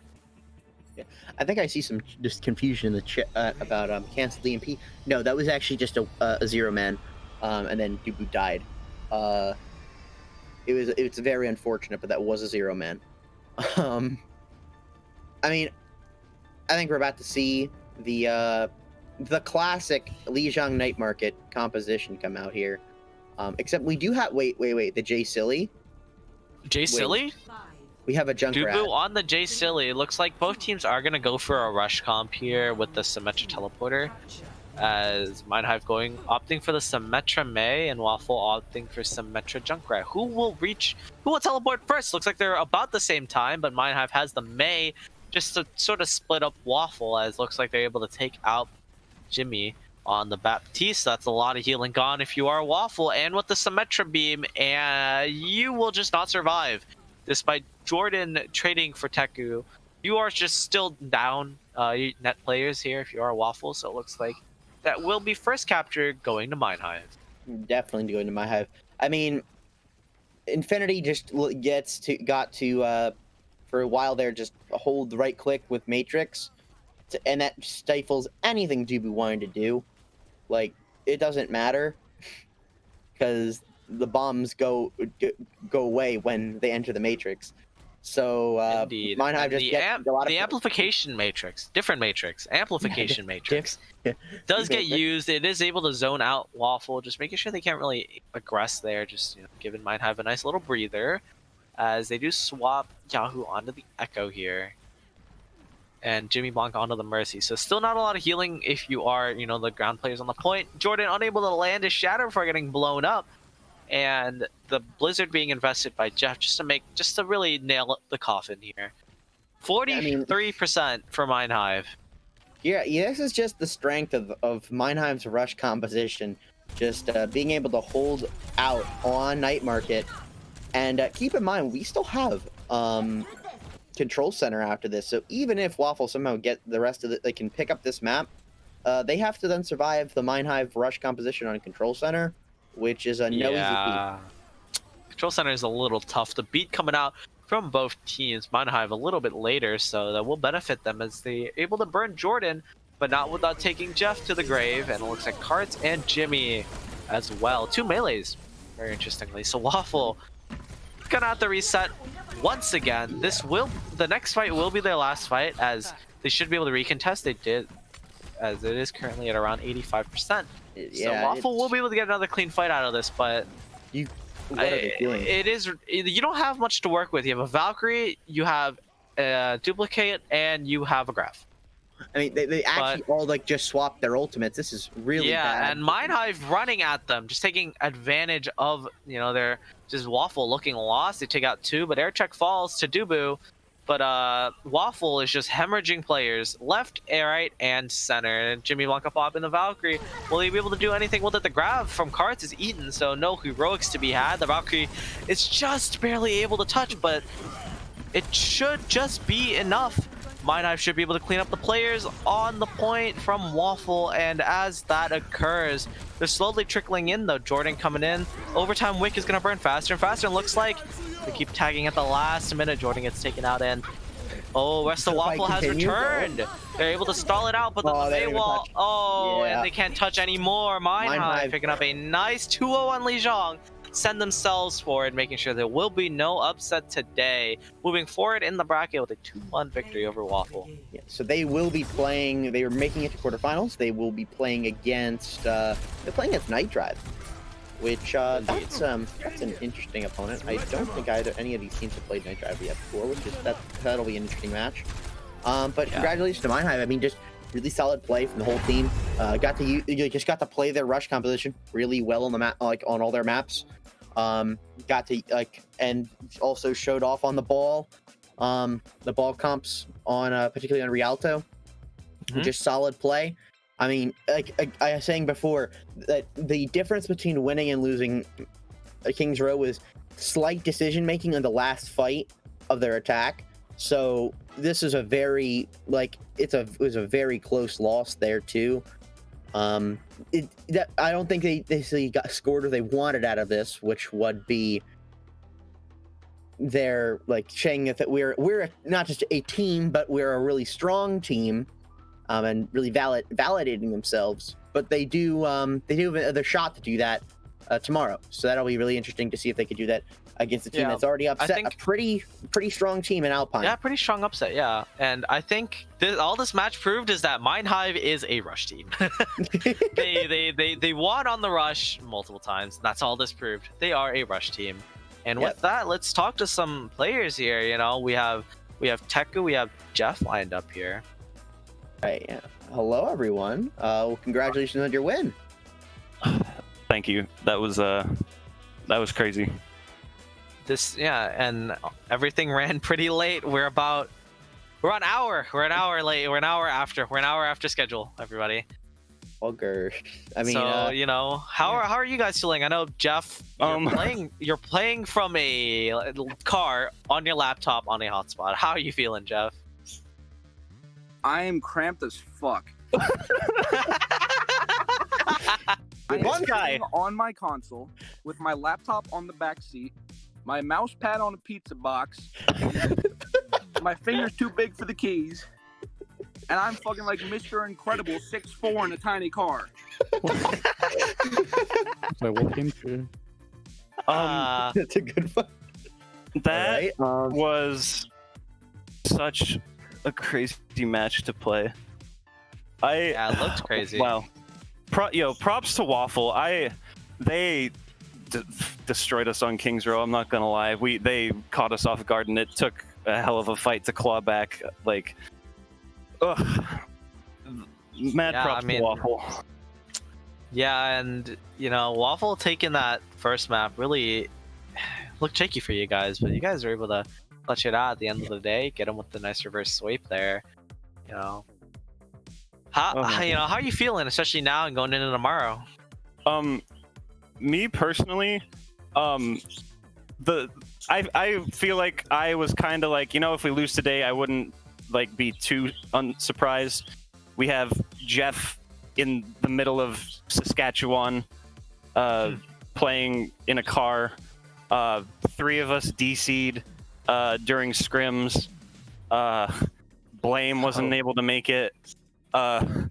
Just a whole bunch of stuff, but we made it work. I'm sweating. I'm out of breath. I feel like a nerd. I mean, we're all nerds here. We're all nerds here, and I mean, yeah, Jeff. Even despite being cramped in a car in the middle of Saskatchewan on a hotspot on your laptop, you still played impressively. Like, are you like how do you do it? I refuse to be daunted. I see. It took me 5.5 hours to download this game on my laptop. Oh. Just in time to play the game. Oh, damn. Well, coming in clutch, yeah. And how's the ping? The ping is not bad. His ping is better than Hinson's ping at home. Yeah, it doesn't take a lot of bandwidth to play a game, so my hotspot gives me 50 ping is fine. Nice. I don't know. Quite fortunate. I don't know what main tank deity took over me, but I played Wrecking Ball better than I've played Wrecking Ball my entire life. And that TP to finish it out, the TP plays from Rymax to get me. Oh, dude, my face is literally on the desk. I can't be bothered to keep my head up. What a crazy back and forth match. Yeah.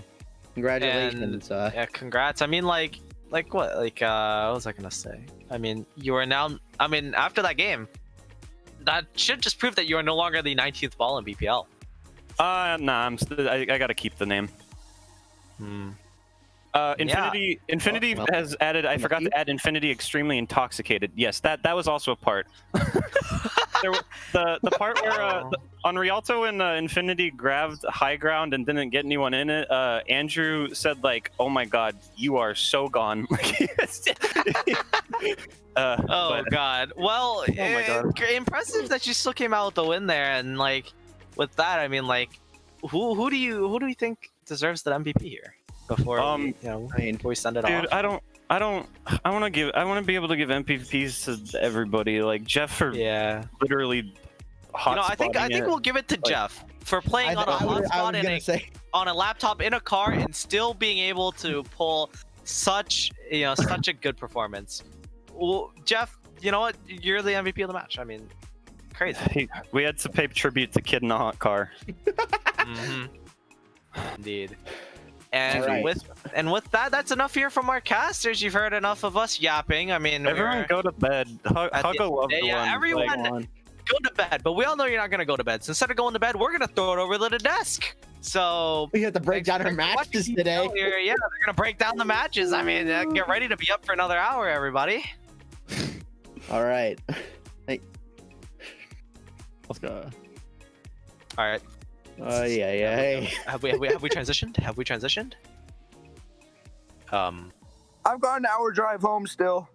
All right. I think we're still on Vic's channel, but I think the old channel's transitioned. So I think that's where the desk.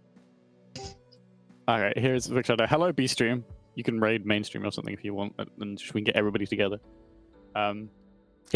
Vic needs to go to bed. That's definitely for sure.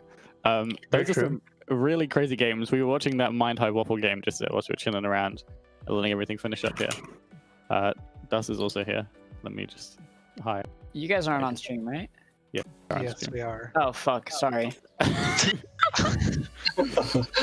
Well, Not gonna lie, I checked the BPL stream and then Vic's stream, and I didn't see you guys, so I thought I could join. I'll leave now. All right, thanks. Wait, you were on the main stream since fucking when? What do you mean? Oh my god. Since when? This is the A-Live casting voice channel. All right, see ya. Okay, goodbye. Classic. The classic. What matches we had today? Insane. I'm gonna just press a few buttons in here, but Vic, anything you want to highlight really quickly before you pass out from B stream? A lot of upsets today. pretty close games throughout, but you know, definitely did not expect Punk Expansion to take that win against Katboys. That was very interesting, and yeah, even the last game was really close. Mind.Hive, you know, did make it through. They were the favorites, but Waffle made it close. So pretty interesting day so far, I would say. I think you guys had more upsets, to be fair. I mean, yeah, we had some crazy games. Molding managed to win. We had Hog and Ball 2-0 the clients. The clients are out of mid-season where people were pinning them to win potentially. Yeah, everyone is extremely tired. I want to. Oh, hello, Invictus Raid. Hello, B stream viewers. This is like it's just big. It all looks the same. Like, it's where we're here. Except with 100% more Freya. Yes, true. That makes it 100% more better. True. I'm here too. I can't believe Freya literally just abandoned his team to play in the other stream, and he just came here to cast. Yeah, crazy. Can't believe you do that. I didn't. All right. Listen, I left after my team got the dub, so I left on a high note and came into cast.